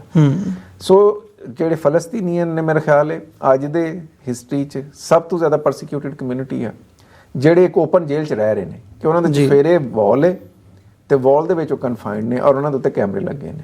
ਔਰ ਜੋ ਕੁਝ ਹੁਣ ਹੋ ਰਿਹਾ, ਜਿਸ ਤਰ੍ਹਾਂ ਕਾਰਪੇਟ ਬੰਬਿੰਗ ਕਰ ਰਿਹਾ ਇਸਰਾਈਲ, ਔਰ ਉਹ ਬੰਬ ਹਾਈਡਰੋਜਨ ਬੰਬ ਜਿਹੜੇ ਇੰਟਰਨੈਸ਼ਨਲੀ ਮਨਾ ਨੇ, ਇੰਟਰਨੈਸ਼ਨਲ ਕਨਵੈਨਸ਼ਨ ਦੇ ਤੁਸੀਂ ਵਰਤ ਨਹੀਂ ਸਕਦੇ, ਉਹ ਵਰਤੇ ਜਾ ਰਹੇ ਨੇ। ਅੱਜ ਇੱਥੇ ਇੰਟਰਨੈਸ਼ਨਲ ਕ੍ਰਿਮੀਨਲ ਕੋਰਟ ਦੇ ਜਿਹੜੇ ਪ੍ਰੋਸੀਕਿਊਟਰ ਸੀ ਉਹ ਵੀ ਆਏ ਸੀ, ਉਹ ਵੀ ਭਾਵੁਕ ਹੋ ਕੇ ਗੱਲ ਕਰਦੇ ਹੋਏ ਕਿ ਅਸੀਂ ਬਚਾ ਨਹੀਂ ਸਕੇ ਲੋਕਾਂ ਨੂੰ।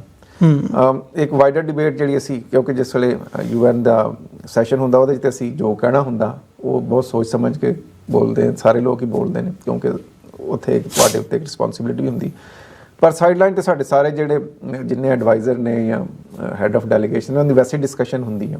ਸੋ ਕੱਲ ਜਦੋਂ ਅਸੀਂ ਸਾਰੇ ਇਕੱਠੇ ਬਹਿ ਕੇ ਗੱਪਸ਼ਪ ਲਾਉਂਦੇ ਸੀ, ਉੱਥੇ ਅਸੀਂ ਇੱਕ ਡਿਸਕਸ਼ਨ ਕਰ ਰਹੇ ਸੀ ਕਿ ਅਗਰ ਇਹ ਕੰਮ ਇੱਦਾਂ ਹੀ ਰਿਹਾ ਤੇ UN ਇਰੈਲੀਵੈਂਟ ਹੋ ਜਾਏਗਾ। ਮੈਂ ਕੱਲ ਵੀ ਕਿਸੇ ਨੂੰ ਕਿਹਾ ਕਿ UNDP ਹੋਵੇ, ਵਰਲਡ ਹੈਲਥ ਆਰਗੇਨਾਈਜੇਸ਼ਨ ਹੋਵੇ, ਵਰਲਡ ਫੂਡ ਪ੍ਰੋਗਰਾਮ ਹੋਵੇ, ਇਹ ਸਾਰੀਆਂ ਚੰਗੀਆਂ ਸੰਸਥਾਵਾਂ UN ਦੀਆਂ, ਪਰ UN ਦਾ ਜਿਹੜਾ ਮੇਨ ਕੰਮ ਆ, ਮੁੱਖ ਕੰਮ ਆ, ਉਹ ਪੀਸ ਕੀਪਿੰਗ ਹੈ। ਰਾਈਟ। ਜੇ UN ਆਪਣੇ ਪੀਸ ਕੀਪਿੰਗ ਮਿਸ਼ਨ 'ਚ ਨਾਕਾਮ ਹੋ ਜਾਂਦੀ ਆ, ਔਰ ਜਿਸ ਤਰ੍ਹਾਂ UN ਦੇ ਉੱਤੇ ਇੱਕ ਬਹੁਤ ਵੱਡਾ ਕਾਲਾ ਧੱਬਾ ਪਹਿਲਾਂ ਤਾਂ ਲੱਗਾ ਕਿ ਬੋਸਨੀਆ ਹਰਜ਼ਗੋਵੀਨਾ ਦੇ ਵਿੱਚ UN ਦੀਆਂ ਫੌਜਾਂ ਉੱਥੇ ਬੈਠੀਆਂ ਸੀ ਤੇ ਮੁਸਲਮਾਨ ਦੀ ਜੈਨੋਸਾਈਡ ਹੋ ਗਈ ਸੀ। ਜੇ ਅੱਜ ਫਲਸਤੀਨੀਆਂ ਦੀ ਇਸੇ ਤਰ੍ਹਾਂ ਹੀ ਜੈਨੋਸਾਈਡ ਹੋ ਜਾਏ ਜਾਂ ਜਿਹੜੇ ਵਾਰ ਕ੍ਰਾਈਮ ਕਰ ਉਹਨਾਂ ਦੇ ਖਿਲਾਫ ਹੋ ਰਹੇ ਆ ਉਹ ਜਾਰੀ ਰਹਿੰਦੇ ਆ, ਤੇ UN ਦੀ ਕ੍ਰੈਡੀਬਿਲਿਟੀ ਕੀ ਰਹਿ ਜਾਏਗੀ। ਮੈਂ ਉੱਥੇ ਕਿਹਾ ਕਿ UN ਦਾ ਹਾਲ ਵੀ ਲੀਗ ਆਫ ਨੇਸ਼ਨ ਵਾਲਾ ਹੋਵੇਗਾ। ਮੇਰਾ ਖਿਆਲ ਹੈ ਸੈਕਟਰੀ ਜਨਰਲ ਅੰਤੋਨੀਓ ਗੁਤੇਰਸ ਜਿਹੜੇ ਆ ਇਸ ਚੀਜ਼ ਨੂੰ ਬਹੁਤ ਚੰਗੀ ਤਰ੍ਹਾਂ ਸਮਝਦੇ ਨੇ ਕਿ ਇਹ ਜੋ ਕੁਝ ਹੋ ਰਿਹਾ ਪੂਰਾ ਕੌਨਫਲਿਕਟ, ਇਹ ਸਿਰਫ ਦੁਨੀਆ ਦੇ ਅਮਨ ਨੂੰ ਖਤਰਾ ਨਹੀਂ, UN ਦੀ ਐਗਜ਼ਿਸਟੈਂਸ ਨੂੰ ਹੀ ਖਤਰਾ ਹੈ ਜੀ। ਸੋ ਸਾਨੂੰ ਆਸ ਰੱਖਣੀ ਚਾਹੀਦੀ ਆ ਕਿ ਜਿਹੜੇ ਲੋਕ ਜਿਹੜੇ ਅਰਬ ਮੁਲਕਾਂ ਦੇ ਆਗੂ ਮਿਲ ਰਹੇ ਨੇ ਅਮਰੀਕਨ ਵਜ਼ੀਰ ਖਾਰਜਾ ਨੂੰ ਜਾਂ ਸੈਕਟਰੀ ਆਫ ਸਟੇਟ ਨੂੰ, ਉਹ ਤੇ ਸਟ੍ਰੈਸ ਕਰਨਗੇ ਕਿ ਇਹਨੂੰ ਫੌਰੀ ਤੌਰ ਤੇ ਜੰਗਬੰਦੀ ਕੀਤੀ ਜਾਏ। ਫਲਸਤੀਨੀ ਕਿਸੇ ਸੂਰਤ 'ਚ ਵੀ ਹਮਾਸ ਦੇ ਕਿਸੇ ਵੀ ਐਕਟ ਦੇ ਜ਼ਿੰਮੇਦਾਰ ਨਹੀਂ, ਔਰ ਉਹਨਾਂ ਨੂੰ ਜਵਾਬ ਬਣਾ ਕੇ ਫਲਸਤੀਨੀਆਂ ਨੂੰ ਘਰੋਂ ਬਕਾਰ ਕਰਨਾ, ਇੰਨੇ ਹਜ਼ਾਰ ਲੋਕਾਂ ਨੂੰ ਮਾਰ ਦੇਣਾ ਔਰ ਉਹਨਾਂ ਨੂੰ ਇਨਹਿਊਮਨ ਟ੍ਰੀਟਮੈਂਟ ਕਰਨਾ ਸਿੱਖ ਕੌਮ ਨੇ, ਕਿਉਂਕਿ ਇਹ ਦੁੱਖ ਆਪ ਹੀ ਝੇਲਿਆ ਹੈ ਜੀ। ਹੁਣ ਜੈਨੋਸਾਈਡ ਦੀ ਜਿਹੜੀਆਂ ਪਿਛਲੇ, ਔਰ ਮੇਰੇ ਖਿਆਲ ਯੂਰਪ ਨੂੰ ਇਸ ਚੀਜ਼ ਤੇ ਕੰਸਰਨ ਹੋਈ, ਅਮਰੀਕਾ ਨੂੰ ਹੀ, ਅਮਰੀਕਾ ਨੇ ਕਿਹਾ ਵੀ ਆ ਕਿ ਇਸਰਾਈਲ ਦੇ ਮਿਨਿਸਟਰਸ ਜਿਹੜੇ ਨੇ ਉਹ ਸਟੇਟਮੈਂਟਾਂ ਦੇ ਰਹੇ ਨੇ ਜਿਹ 'ਚ ਉਹ ਫਲਸਤੀਨੀਆਂ ਨੂੰ ਕਹਿੰਦੇ ਵੀ ਇਹ ਤਾਂ ਇਨਸਾਨ ਹੀ ਨਹੀਂ, ਇਹ ਤਾਂ ਇਨਸਾਨ ਤੋਂ ਘੱਟ ਕੋਈ ਚੀਜ਼ ਨੇ ਜੀ। ਸੋ ਇਹ ਸਾਰੀਆਂ ਜੈਨੋਸਾਈਡ ਦੀਆਂ ਲਾਮਤਾਂ ਨੇ। ਸੋ ਅਸੀਂ ਆਸ ਕਰਨੇ ਹਾਂ ਕਿ ਇਹ ਛੇਤੀ ਉੱਥੇ ਸੀਜ਼ਫਾਇਰ ਹੋਏਗਾ ਔਰ ਅਲਟੀਮੇਟਲੀ ਇੱਕੋ ਹੀ ਹਾਲ ਹੈ ਕਿ 2 ਸਟੇਟ ਆਪਸ਼ਨ, ਕਿ ਇੱਕ ਇੰਡੀਪੈਂਡੈਂਟ ਸਟੇਟ ਆਫ ਇਜ਼ਰਾਈਲ ਜਿਸ ਤਰ੍ਹਾਂ ਹੈਗੀ ਹੈ ਉਸ ਤਰ੍ਹਾਂ ਹੀ ਇੱਕ ਸੋਵਰਨ ਇੰਡੀਪੈਂਡੈਂਟ ਸਟੇਟ ਆਫ ਪੈਲਸਟਾਈਨ ਜਿਹੜੀ ਉਹਨੂੰ ਐਸਟੈਬਲਿਸ਼ ਕੀਤੀ ਜਾਏ। ਔਰ ਅਮਰੀਕਾ ਵੀ ਉਹਦੀ ਸਪੋਰਟ ਕਰਦਾ। ਅਨਫੋਰਚੂਨੇਟਲੀ ਬਾਈਡਨ ਐਡਮਿਨਿਸਟ੍ਰੇਸ਼ਨ ਦਾ ਮੈਂ ਸਮਝਦਾ ਕਿ ਬਹੁਤ ਵੱਡਾ ਫੇਲੀਅਰ ਆ ਕਿ ਇਹ 2 ਸਟੇਟ ਆਪਸ਼ਨ ਨੂੰ ਵਾਇਬਲ ਨਹੀਂ ਬਣਾ ਸਕੇ, but that is the only option for peace in that region. ਹਾਂ, ਨਹੀਂ, ਜਿਵੇਂ ਤੁਸੀਂ ਅਮਰੀਕਾ ਦੇ ਰੋਲ ਦੀ ਜ਼ਿਕਰ ਕੀਤੀ ਹੈ ਕਿ ਆਪਸ਼ਨ ਵੀ ਹੈ, ਰੈਜ਼ੋਲੂਸ਼ਨ ਵੀ ਪਾਸ ਹੋਏ ਹੋਏ ਨੇ, ਅਮਰੀਕਾ ਨੇ ਮਤਲਬ ਲੀਗਲੀ ਤੇ ਮੰਨਿਆ ਵੀ ਹੋਇਆ ਵੀ ਜਿਹੜੀ 2 ਸਟੇਟ ਆਪਸ਼ਨ ਹੈਗੀ ਅਸੀਂ ਉਸ ਦੇ ਹਾਮੀ ਆ, ਪਰ ਉਹਦੀ ਇੰਪਲੀਮੈਂਟੇਸ਼ਨ ਦੇ ਵਿੱਚ ਬਹੁਤ ਵੱਡੀ ਘਾਟ ਹੈਗੀ ਆ। ਤੇ ਜਿਵੇਂ ਤੁਸੀਂ ਜੰਗਬੰਦੀ ਦਾ ਵਿਰੋਧ ਕਰਨ ਦੀ ਗੱਲ ਕੀਤੀ ਹੈ, ਮਤਲਬ ਇੱਕ ਅਨਫੋਰਚੂਨੇਟ ਪਾਰਟ ਹੈ ਕਿ ਅਮਰੀਕਾ ਦਾ ਜਿਹੜਾ ਰੋਲ ਹੈ ਉਹਦੇ ਤੇ ਇੰਟਰਨੈਸ਼ਨਲੀ ਅਮਰੀਕਾ ਦੇ ਰੋਲ ਦੇ ਉੱਤੇ ਮਤਲਬ ਬੜਾ ਵੱਡਾ ਕੁਐਸਚਨ ਮਾਰਕ ਅਮਰਵੀਰ ਸਿੰਘ ਉਹ ਸੇਮ ਹੀ ਸਿਚੁਏਸ਼ਨ ਆ ਕਿ ਸੰਤ ਜਰਨੈਲ ਸਿੰਘ ਜੀ ਖਾਲਸਾ ਭਿੰਡਰਾਂ ਵਾਲੇ ਦਰਬਾਰ ਸਾਹਿਬ 'ਚ ਬੈਠੇ ਸੀ ਜੀ, ਗਿਣਤੀ ਦੇ ਥੋੜੇ ਜਿਹੇ ਜੁਝਾਰੂ ਸੀਗੇ, ਪਰ ਦਰਬਾਰ ਸਾਹਿਬ ਤੇ ਹਮਲਾ ਇਹ ਕਹਿ ਕੇ ਕੀਤਾ ਗਿਆ ਕਿ ਉੱਥੇ ਕਿਉਂਕਿ ਸੰਤ ਬੈਠੇ ਆ ਤੇ ਅਸੀਂ ਇਸ ਵਾਸਤੇ ਦਰਬਾਰ ਸਾਹਿਬ ਨੂੰ ਢਾਹ ਢੇਰੀ ਕਰਨਾ। ਅਕਾਲ ਤਖਤ ਸਾਹਿਬ ਨੂੰ ਢਾਹ ਢੇਰੀ ਕੀਤਾ ਗਿਆ ਇਹ ਕਹਿ ਕੇ ਕਿ ਅਸੀਂ ਇੱਕ ਕਾਊਂਟਰ ਇੰਸਰਜੈਂਸੀ ਆਪਰੇਸ਼ਨ ਕਰ ਰਹੇ। ਔਰ ਵੈਸਟ ਦਾ ਇਹ ਵਰਤਾਰਾ ਪਹਿਲੀ ਵਾਰੀ ਨਹੀਂ ਹੋਇਆ। ਲੋਕਾਂ ਨੂੰ, ਵੈਸਟ ਦੇ ਲੋਕਾਂ ਨੂੰ ਯਾਦ ਕਰਨਾ ਚਾਹੀਦਾ ਕਿ ਇਰਾਕ ਤੇ ਹਮਲਾ ਕੀਤਾ ਗਿਆ, ਕਿਹਾ ਕਿ ਉੱਥੇ ਵੈਪਨ ਆਫ ਮੈਸ ਡਿਸਟਰਕਸ਼ਨ ਨੇ। UN ਨੇ ਇਰਾਕ ਤੇ ਹਮਲੇ ਦੀ ਇਜਾਜ਼ਤ ਨਹੀਂ ਸੀ ਦਿੱਤੀ, ਨੇਟੋ ਨੇ ਔਨ ਇਟਸ ਓਨ ਅਕੋਰਡ ਉੱਥੇ ਅਟੈਕ ਕੀਤਾ, ਪਰ ਉਹ ਵੈਪਨ ਆਫ ਮੈਸ ਡਿਸਟਰਕਸ਼ਨ ਕਦੇ ਨਹੀਂ ਮਿਲੇ ਜੀ। ਇਰਾਕ ਵਾਰ ਤੇ ਜਿਹੜੀ ਇਨਕੁਆਇਰੀ UK 'ਚ ਹੋਈ, ਉਹ 'ਚ ਸਾਬਤ ਹੋ ਗਿਆ ਕਿ UK ਦੇ ਪ੍ਰਾਈਮ ਮਿਨਿਸਟਰ ਟੋਨੀ ਬਲੇਅਰ ਨੇ ਅਮਰੀਕਨ ਪ੍ਰੈਜ਼ੀਡੈਂਟ ਨੂੰ ਝੂਠ ਬੋਲ ਕੇ ਅਮਰੀਕਾ ਨੂੰ ਉੱਥੇ ਜੰਗ 'ਚ ਉਲਝਾਇਆ। ਇਸੇ ਤਰ੍ਹਾਂ ਹੀ ਅਫਗਾਨਿਸਤਾਨ 'ਚ ਇਹ ਕਿੰਨੀ ਦੇਰ ਬੈਠੇ ਰਹੇ ਆ, ਵਾਰ ਔਨ ਟੈਰਰ ਲੜਦੇ ਰਹੇ, ਪਰ ਉਹਦਾ ਨਤੀਜਾ ਅੱਜ ਕੀ ਨਿਕਲਿਆ। ਸੋ ਇਹ ਜਿਹੜੇ ਕੌਨਫਲਿਕਟਸ ਆ, ਇਹਦੇ ਨਤੀਜੇ ਹਮੇਸ਼ਾ ਮਾੜੇ ਨਿਕਲਦੇ ਆ। ਅਸਲ ਗੱਲ ਇਹ ਆ ਕਿ ਜਿਹੜੀ ਆਰਮਸ ਐਮਨੀਸ਼ਨ ਵੇਚਣ ਵਾਲੇ ਲੋਕ ਆ, ਉਹ ਬਹੁਤ ਵੱਡੀ ਲੌਬੀ ਨੇ ਅਮਰੀਕਾ 'ਚ ਵੀ, ਜਿਨ੍ਹਾਂ ਨੇ ਆਪਣਾ ਅਸਲਾ ਵੇਚਣਾ, ਉਸ ਤੋਂ ਪੈਸੇ ਕਮਾਣੇ, ਉਹ ਦੁਨੀਆ 'ਚ ਕੌਨਫਲਿਕਟ ਰੱਖਣਗੇ। ਪਰ ਮੈਂ ਜਿਹੜੇ ਇੱਥੇ ਸਟੇਟ ਡਿਪਾਰਟਮੈਂਟ ਜਾਂ ਹੋਰ ਜਿਹੜੇ ਲੋਕ ਇਹਨਾਂ ਚੀਜ਼ਾਂ ਨੂੰ ਦੇਖਦੇ ਨੇ, ਉਹਨਾਂ ਨੂੰ ਹਮੇਸ਼ਾ ਇਹ ਮੇਰੀ ਓਪੀਨੀਅਨ ਹੁੰਦੀ ਹੈ ਉਹਨਾਂ ਵਾਸਤੇ ਕਿ ਅਮਰੀਕਾ ਨੂੰ ਤੁਸੀਂ ਕਿੱਥੇ ਕਿੱਥੇ ਉਲਝਾ ਰਹੇ ਹੋ। ਇੱਕ ਪਾਸੇ ਤੁਸੀਂ ਯੂਰਪ ਦੇ ਵਿੱਚ ਅਮਰੀਕਾ ਨੂੰ ਫਸਾਇਆ, ਜਿਹੜੀ ਯੂਕਰੇਨ ਔਰ ਰਸ਼ੀਆ ਦੀ ਵਾਰ ਆ, ਉਹ ਇੰਨੀ ਲੰਮੀ ਹੁੰਦੀ ਜਾ ਰਹੀ ਹੈ, ਔਰ ਕੱਲ੍ਹ ਜੇ ਇੱਥੇ ਚੇਂਜ ਆਫ ਲੀਡਰਸ਼ਿਪ ਹੁੰਦੀ ਆ, ਇਲੈਕਸ਼ਨ ਦੇ ਪਤਾ ਨਹੀਂ ਅਮਰੀਕਨ ਇਲੈਕਸ਼ਨ ਦੇ ਕੀ ਨਤੀਜੇ ਹੋਣਗੇ, ਲੈਟ ਸੇ ਸਪੋਜ਼ਿਡਲੀ ਜੇ ਕੱਲ੍ਹ ਨੂੰ ਪ੍ਰੈਜ਼ੀਡੈਂਟ ਟਰੰਪ ਵਾਪਸ ਆ ਜਾਂਦਾ, ਸੋ ਤੁਹਾਨੂੰ ਪਤਾ ਹੀ ਹੈ ਕਿ ਯੂਕਰੇਨ ਵਾਰ ਮੇਰੇ ਖਿਆਲ ਉਹਦੇ ਆਉਣ ਦੇ ਮੇਰੇ ਖਿਆਲ 2 ਮਿੰਟਾਂ ਬਾਅਦ ਖਤਮ ਹੋ ਜਾਏਗੀ। ਫਿਰ ਤੁਸੀਂ ਹੁਣ ਮਿਡਲ ਈਸਟ ਦੇ ਵਿੱਚ ਇਸਰਾਈਲ ਨੂੰ ਇੰਨੀ ਵੱਡੀ ਏਡ ਦਾ ਇੱਕ ਜਿਹੜਾ ਪੈਕੇਜ ਦੇਣ ਜਾ ਰਹੇ ਹੋ। ਸੋ ਅਮਰੀਕਾ ਕਿੱਥੇ ਕਿੱਥੇ ਜਾ ਕੇ ਕਿਹੜੇ ਕਿਹੜੇ ਦੇਸ਼ ਨੂੰ ਏਡ ਦੇ ਪੈਕੇਜ ਦੇਗਾ ਤੇ ਮਿਲਟਰੀ ਏਡ ਦੇਗਾ।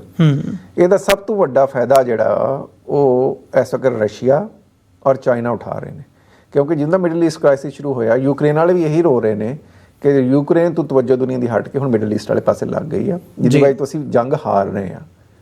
ਦੂਸਰੇ ਪਾਸੇ ਚਾਈਨਾ ਦੇਖ ਰਿਹਾ ਕਿ ਉਹਨੇ ਤਾਈਵਾਨ ਤੇ ਕਿਸ ਤਰ੍ਹਾਂ ਕਬਜ਼ਾ ਕਰਨਾ। ਸੋ ਅਮਰੀਕਾ ਜੇ ਇਸ ਤਰ੍ਹਾਂ ਹੀ ਉਲਝਿਆ ਰਿਹਾ ਮਿਡਲ ਈਸਟ ਔਰ ਯੂਕਰੇਨ ਰਸ਼ੀਅਨ ਵਾਰ 'ਚ, ਤੇ ਮੈਂ being a student of international politics and history ਇਹ ਸ਼ਾਇਦ ਰੂਲ ਆਊਟ ਨਹੀਂ ਕਰਦਾ ਕੱਲ੍ਹ ਨੂੰ ਚਾਈਨਾ ਇਹਦਾ ਫਾਇਦਾ ਚੁੱਕਦੇ ਹੋਏ ਤਾਈਵਾਨ ਤੇ ਕਬਜ਼ਾ ਕਰ ਲੇ, ਫਿਰ ਅਮਰੀਕਾ ਕਿੱਥੇ ਕਿੱਥੇ ਜਾ ਕੇ ਲੋਕਾਂ ਦੇ ਘਰਾਂ 'ਚ ਜੰਗ ਲੜੇਗਾ। ਨਹੀਂ, ਬਿਲਕੁਲ ਇਹ ਬੜਾ ਇੱਕ ਅਨਫੋਰਚੂਨੇਟ ਪਾਰਟ ਹੈ। ਅਤੇ ਇਹਦੇ ਨਾਲ ਮੈਂ ਅਦਰਵਾਈਜ਼ ਵੀ ਜਦੋਂ ਅਸੀਂ ਇੰਟਰਨੈਸ਼ਨਲੀ ਦੇਖਦੇ ਹਾਂ, ਮਤਲਬ ਜਿਹੜੇ ਨੋਰਮਸ ਜਾਂ ਜਿਹੜੀਆਂ ਕੁਝ ਆਸਾਂ ਜੇ ਹਿਊਮੈਨਿਟੇਰੀਅਨ ਆਸਪੈਕਟ ਤੋਂ ਲੋਕ ਲਾਉਂਦੇ ਆ, ਆਮ ਤੌਰ 'ਤੇ ਅਸੀਂ ਇਹ ਦੇਖਦੇ ਹਾਂ ਕਿ ਜਦੋਂ ਕਿਸੇ ਨਾਲ ਧੱਕਾ ਹੁੰਦਾ ਵੀ ਯਾਰ ਸ਼ਰੇਆਮ ਇੰਨਾ ਧੱਕਾ ਤੇ ਨਹੀਂ ਹੋ ਸਕਦਾ, ਹੈ ਨਾ, ਜਾਂ ਇਹ ਕਿਹਾ ਜਾਂਦਾ ਵੀ ਕੋਈ ਗੱਲ ਨਹੀਂ, ਵੱਡੇ ਮੁਲਕ ਦੇਖ ਰਹੇ ਆ, ਯੂਨਾਈਟਿਡ ਨੇਸ਼ਨਜ਼ ਹੈਗਾ। ਕਈ ਇਸ ਕਿਸਮ ਦੀਆਂ ਗੱਲਾਂ ਨੇ ਜਿਹੜੀਆਂ ਹੁਣ ਮਤਲਬ ਇਰਰੈਲੇਵੈਂਟ ਹੋ ਰਹੀਆਂ ਨੇ ਜਾਂ ਟੁੱਟ ਰਹੀਆਂ ਨੇ। ਲੋਕਾਂ ਦਾ, ਆਮ ਲੋਕਾਈ ਦਾ ਭਰੋਸਾ ਜਿਹਾ ਉੱਠਦਾ ਜਾ ਰਿਹਾ ਵੀ ਯਾਰ ਇਹਦਾ ਮਤਲਬ ਜਿਹਦੇ ਕੋਲ ਤਾਕਤ ਹੈਗੀ ਹੈ ਉਹ ਕੁਝ ਵੀ ਕਰ ਸਕਦਾ। ਇੰਟਰਨੈਸ਼ਨਲ ਸਟਰਕਚਰ ਜਿਹੜਾ ਤੁਸੀਂ ਦੇਖ ਲਓ ਕਿਸ ਤਰ੍ਹਾਂ ਕੰਮ ਕਰ ਰਿਹਾ ਹੈ ਕਿ ਪੂਰੀ ਯੂਨਾਈਟਿਡ ਨੇਸ਼ਨਸ ਦੇ ਮੈਂਬਰ ਇੱਕ ਪਾਸੇ ਆ ਔਰ ਬਾਰ-ਬਾਰ ਰੈਜ਼ੋਲੂਸ਼ਨ ਲਿਆਉਣ ਦੀ ਕੋਸ਼ਿਸ਼ ਕਰ ਰਹੇ ਆ ਕਿ ਤੁਸੀਂ ਜੰਗਬੰਦੀ ਕਰੋ, ਔਰ ਦੂਸਰੇ ਪਾਸੇ ਅਮਰੀਕਨ ਜਿਹੜਾ, ਕਿਉਂਕਿ ਅਮਰੀਕਾ ਕੋਲ ਵੀਟੋ ਪਾਵਰ ਹੈਗੀ, ਉਹ ਵੀਟੋ ਕਰ ਹੀ ਜਾਂਦਾ।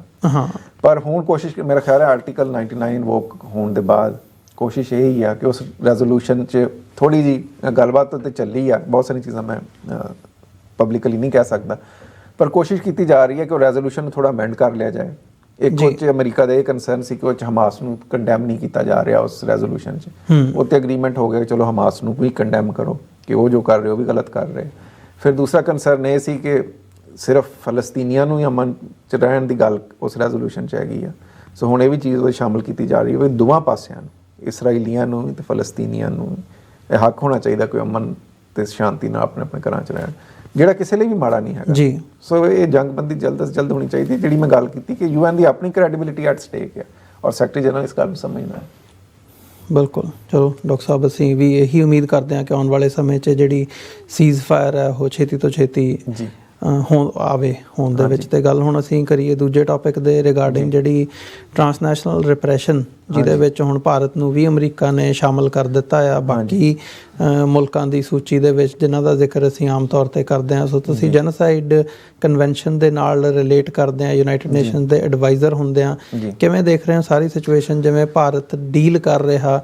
ਪਹਿਲਾਂ ਕੈਨੇਡਾ ਨੂੰ ਤੇ ਮਤਲਬ ਸਿੱਧੀਆਂ ਹੀ ਅੱਖਾਂ ਦਿਖਾਈਆਂ ਜਾ ਰਹੀਆਂ ਸੀ ਭਾਰਤ ਵੱਲੋਂ, ਹੁਣ ਜਦੋਂ ਅਮਰੀਕਾ ਸਿੱਧਾ ਹੋ ਕੇ ਸਾਹਮਣੇ ਆਇਆ ਤੇ ਫਿਰ ਹੁਣ ਮਤਲਬ ਉਹ ਕਿਤੇ ਨਾ ਕਿਤੇ ਦਬਦੇ ਨਜ਼ਰ ਆਉਂਦੇ ਆ। ਹਾਂਜੀ, ਦੇਖੋ ਜਿਹੜੇ ਟਰਾਂਸਨੈਸ਼ਨਲ ਰਿਪਰੈਸ਼ਨ ਦੀ ਗੱਲ ਹੈ, ਮੈਂ ਸਾਡੇ ਦਰਸ਼ਕ ਕਈ ਵਾਰੀ ਇੰਗਲਿਸ਼ ਟਰਮੀਨੋਲੋਜੀ ਤੇ ਕਨਫਿਊਜ਼ ਹੋ ਜਾਂਦੇ ਨੇ, ਸੋ ਮੈਂ ਦੱਸਦਾ ਜਾਵਾਂ ਕਿ ਟਰਾਂਸਨੈਸ਼ਨਲ ਰਿਪਰੈਸ਼ਨ ਹੁੰਦਾ ਕੀ ਆ।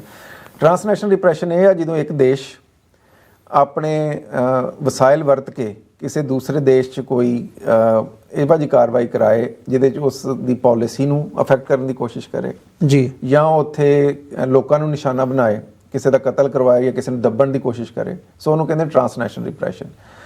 ਅਮਰੀਕਾ ਦਾ ਪਿਛਲੇ ਕੁਝ ਸਮੇਂ ਤੋਂ, ਪਿਛਲੇ 4-5 ਸਾਲਾਂ ਤੋਂ ਬਹੁਤ ਜ਼ਿਆਦਾ ਕੰਸਰਨ ਆ ਇਹਦੇ ਉੱਤੇ ਕਿ ਟਰਾਂਸਨੈਸ਼ਨਲ ਰਿਪਰੈਸ਼ਨ ਜਿਹੜਾ ਉਹ ਨਹੀਂ ਹੋਣਾ ਚਾਹੀਦਾ। ਕਾਂਗਰਸ 'ਚ ਡਿਬੇਟ ਵੀ ਚੱਲਦੀ ਹੈ ਤੇ ਕਾਨੂੰਨ ਸਾਜ਼ੀ ਵੀ ਪ੍ਰਪੋਜ਼ ਕੀਤੀ ਗਈ ਹੈ ਜੀ। ਪਹਿਲਾ ਜਿਹੜਾ ਅਮਰੀਕਾ ਦਾ ਮੇਨ ਕੰਸਰਨ ਸੀ ਉਹ ਚਾਈਨਾ ਦਾ ਸੀ ਕਿ ਚਾਈਨਾ ਔਰ ਰਸ਼ੀਆ ਜਿਹੜੇ ਨੇ ਇਹ ਟਰਾਂਸਨੈਸ਼ਨਲ ਰਿਪਰੈਸ਼ਨ ਕਰਾਉਂਦੇ ਨੇ ਕਿ ਦੂਸਰੀਆਂ ਸਟੇਟਾਂ 'ਚ ਬੰਦੇ ਮਰਵਾਉਂਦੇ ਨੇ ਜਾਂ ਜਿਹੜੇ ਚਾਈਨੀਜ਼ ਜਾਂ ਰਸ਼ੀਅਨ ਰਜੀਮ ਦੇ ਖਿਲਾਫ ਲੋਕ ਉੱਠਦੇ ਆ ਉਹਨਾਂ ਨੂੰ ਨਿਸ਼ਾਨਾ ਬਣਾਇਆ ਜਾਂਦਾ ਜਾਂ ਇੱਥੇ ਲੌਬਿੰਗ ਕੀਤੀ ਜਾਂਦੀ ਹੈ ਕਿ ਯੂਐਸ ਦੀ ਪਾਲਿਸੀ ਮੇਕਿੰਗ ਨੂੰ ਅਫੈਕਟ ਕੀਤਾ ਜਾਏ। ਪਰ ਜਿਹੜਾ Canadian prime minister Justin Trudeau ਨੇ ਭਾਈ ਨਿੱਜਰ ਹੋਰਾਂ ਦੀ ਸ਼ਹੀਦੀ ਤੋਂ ਬਾਅਦ ਸਟੇਟਮੈਂਟ ਦਿੱਤੀ ਹੈ ਕਿ ਉਹਨਾਂ ਦੇ ਕਤਲ ਦੇ ਵਿੱਚ ਜਿਹੜਾ ਵਾ ਉਹ ਇੰਡੀਆ ਦਾ ਹੱਥ ਹੈ, ਉਹਨੇ ਇੱਕ ਭੁਚਾਲ ਲਿਆ ਕੇ ਰੱਖ ਦਿੱਤਾ। ਇਹ ਹੋਰ ਗੱਲ ਹੈ ਕਿ ਉਹ ਅਨਫੋਰਚੂਨੇਟਲੀ ਉਹਦੇ ਛੇਤੀ ਬਾਅਦ ਇਸਰਾਈਲ ਔਰ ਫਲਸਤੀਨ ਦਾ ਜਿਹੜਾ ਮਸਲਾ ਸ਼ੁਰੂ ਹੋ ਗਿਆ ਹਮਾਸ ਵਾਲੀ ਜੰਗ ਦਾ, ਤੇ ਉਹ ਗੱਲ ਥੋੜੀ ਜੀ ਇੰਟਰਨੈਸ਼ਨਲ ਪੱਧਰ ਤੇ ਥੋੜੀ ਜੀ ਸਾਈਡਲਾਈਨ ਹੋ ਗਈ। ਪਰ ਹੁਣ ਜਿਸ ਤਰ੍ਹਾਂ ਸਾਨੂੰ ਪਤਾ ਚੱਲਿਆ ਕਿ ਅਮਰੀਕਾ ਨੇ ਰੀਸੈਂਟਲੀ ਇੱਕ ਇੰਡੀਅਨ ਨੂੰ ਇੰਡਾਈਟ ਵੀ ਕੀਤਾ ਕਿ ਇੱਥੇ ਵੀ ਇਸ ਤਰ੍ਹਾਂ ਦੀ ਸਾਜ਼ਿਸ਼ ਰਚੀ ਗਈ ਸੀਗੀ ਇੱਕ ਸਿੱਖ ਐਕਟਿਵਿਸਟ ਨੂੰ ਨਿਸ਼ਾਨਾ ਬਣਾਉਣ ਵਾਸਤੇ। ਸੋ ਉਹਦੇ ਤੇ ਅਮਰੀਕਾ ਨੂੰ ਵਾਰਨ ਕੀਤਾ ਔਰ ਪ੍ਰੈਜ਼ੀਡੈਂਟ ਬਾਈਡਨ ਨੇ ਉੱਤੇ ਬਹੁਤ ਸਟਰੋਂਗ ਰਿਐਕਸ਼ਨ ਕੀਤਾ ਕਿ ਆਪਣੇ ਜਿਹੜੇ ਨੈਸ਼ਨਲ ਸਿਕਿਉਰਿਟੀ ਐਡਵਾਈਜ਼ਰ ਔਰ ਹੋਰ ਲੋਕਾਂ ਨੂੰ ਇੰਡੀਆ ਘੱਲਿਆ ਕਿ ਉਹਨਾਂ ਨੂੰ ਪ੍ਰੋਪਰਲੀ ਇਹ ਗੱਲ ਰੇਜ਼ ਕਰੋ ਕਿ ਅਨਐਕਸੈਪਟੇਬਲ ਹੈ। ਇਹ ਸਾਰਾ ਕੁਝ ਦੇਖ ਕੇ ਕੁਝ ਲੋਕ ਹੋਰ ਤਰ੍ਹਾਂ ਸੋਚਦੇ, ਮੈਂ ਹੋਰ ਤਰ੍ਹਾਂ ਸੋਚਦਾ। ਅਸਲ ਜੋ ਮੈਂ ਸੋਚਦਾ, ਮੇਰੀ ਸੋਚ ਗਲਤੀ ਹੋ ਸਕਦੀ ਪਰ ਮੈਂ ਸਟੂਡੈਂਟ ਹਾਂ ਹਿਸਟਰੀ ਦਾ ਤੇ ਇੰਟਰਨੈਸ਼ਨਲ ਪੋਲੀਟਿਕਸ ਦਾ।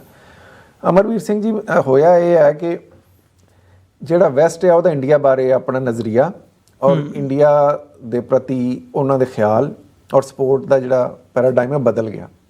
ਪਿਛਲੇ ਬਦਲ ਗਿਆ ਹੈ।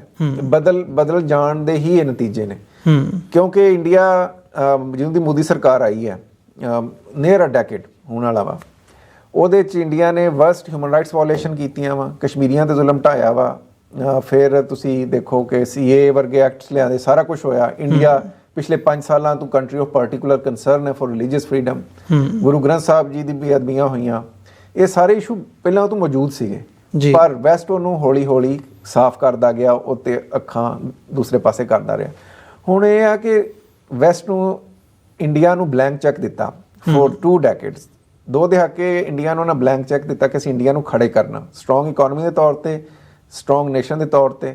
ਕਾਹਦੇ ਵਾਸਤੇ? ਕਿ ਅਸੀਂ ਚਾਈਨਾ ਦੇ ਮੁਕਾਬਲੇ 'ਚ ਇੱਕ ਤਾਕਤ ਖੜੀ ਕਰਨੀ ਆ ਜੀ, ਜਿਹਦਾ ਨਾਂ ਇੰਡੀਆ ਹੋਏਗਾ, ਜਿਹੜਾ ਚਾਈਨਾ ਨੂੰ ਚੈਲੰਜ ਕਰੇਗਾ। ਪਰ ਹੁਣ ਵੈਸਟ ਨੂੰ ਪਤਾ ਲੱਗ ਗਿਆ ਕਿ ਇੰਡੀਆ ਤੇ ਗਲਵਾਨ ਰੀਜਨ ਤੇ ਕਬਜ਼ਾ ਕਰਾ ਬਿਠਾ ਚਾਈਨਾ ਕੋਲ, ਉੱਥੇ ਮੋਦੀ ਨੇ ਚੂੰ ਨਹੀਂ ਕੀਤੀ ਔਰ ਚਾਈਨਾ ਦੇ ਮੁਕਾਬਲੇ 'ਚ ਕਦੇ ਵੀ ਇੰਡੀਆ ਖੜਾ ਨਹੀਂ ਹੋਏਗਾ। ਇੰਡੀਆ ਵਾਲਿਆਂ ਨੇ ਵੀ ਦੋਵਾਂ ਥਾਲੀਆਂ 'ਚ ਖਾਣ ਦੀ ਕੋਸ਼ਿਸ਼ ਕੀਤੀ ਹੈ। ਮੈਂ ਜ਼ਰਾ ਆਸਾਨ ਸ਼ਬਦਾਂ 'ਚ ਤਾਂ ਕਿ ਲੋਕਾਂ ਨੂੰ ਸਮਝ ਆਏ, ਦੋਵਾਂ ਥਾਲੀਆਂ 'ਚ ਖਾਣ ਦੀ ਕੋਸ਼ਿਸ਼ ਕੀਤੀ ਹੈ ਕਿ ਇੱਕ ਪਾਸੇ ਅਮਰੀਕਾ ਨਾਲ ਵੀ ਯਾਰੀ ਤੇ ਦੂਸਰੇ ਪਾਸੇ ਉਹ ਬ੍ਰਿਕਸ ਬਣਾਉਣ ਦੀ ਗੱਲ ਕਰ ਰਹੇ ਕਿ Brazil, Russia, India, south Africa, ਅਸੀਂ ਇੱਕ ਵੱਡਾ ਬਲੌਕ ਬਣਾਵਾਂਗੇ ਜਿਹੜੇ ਕੈਪੀਟਲਿਸਟਿਕ ਇਕੋਨਮੀ ਨੂੰ ਜਾਂ ਜਿਹੜੀ ਅਮਰੀਕਨ ਹੈਜਮਨੀ ਆ ਉਹਦੇ ਬਰਾਬਰ ਖਲੋਏਗਾ। ਅਸੀਂ ਇੱਕ ਕਰੰਸੀ ਇੰਟਰੋਡਿਊਸ ਕਰਾਵਾਂਗੇ ਜਿਹੜੀ ਕਰੰਸੀ ਜਿਹੜੀ ਆ ਉਹ ਡਾਲਰ ਦੇ ਮੁਕਾਬਲੇ 'ਚ ਖੜੀ ਕਰਾਂਗੇ। ਸੋ ਵੈਸਟ ਨੂੰ ਇਹ ਚੀਜ਼ ਵਾਰਾ ਨਹੀਂ ਖਾਂਦੀ।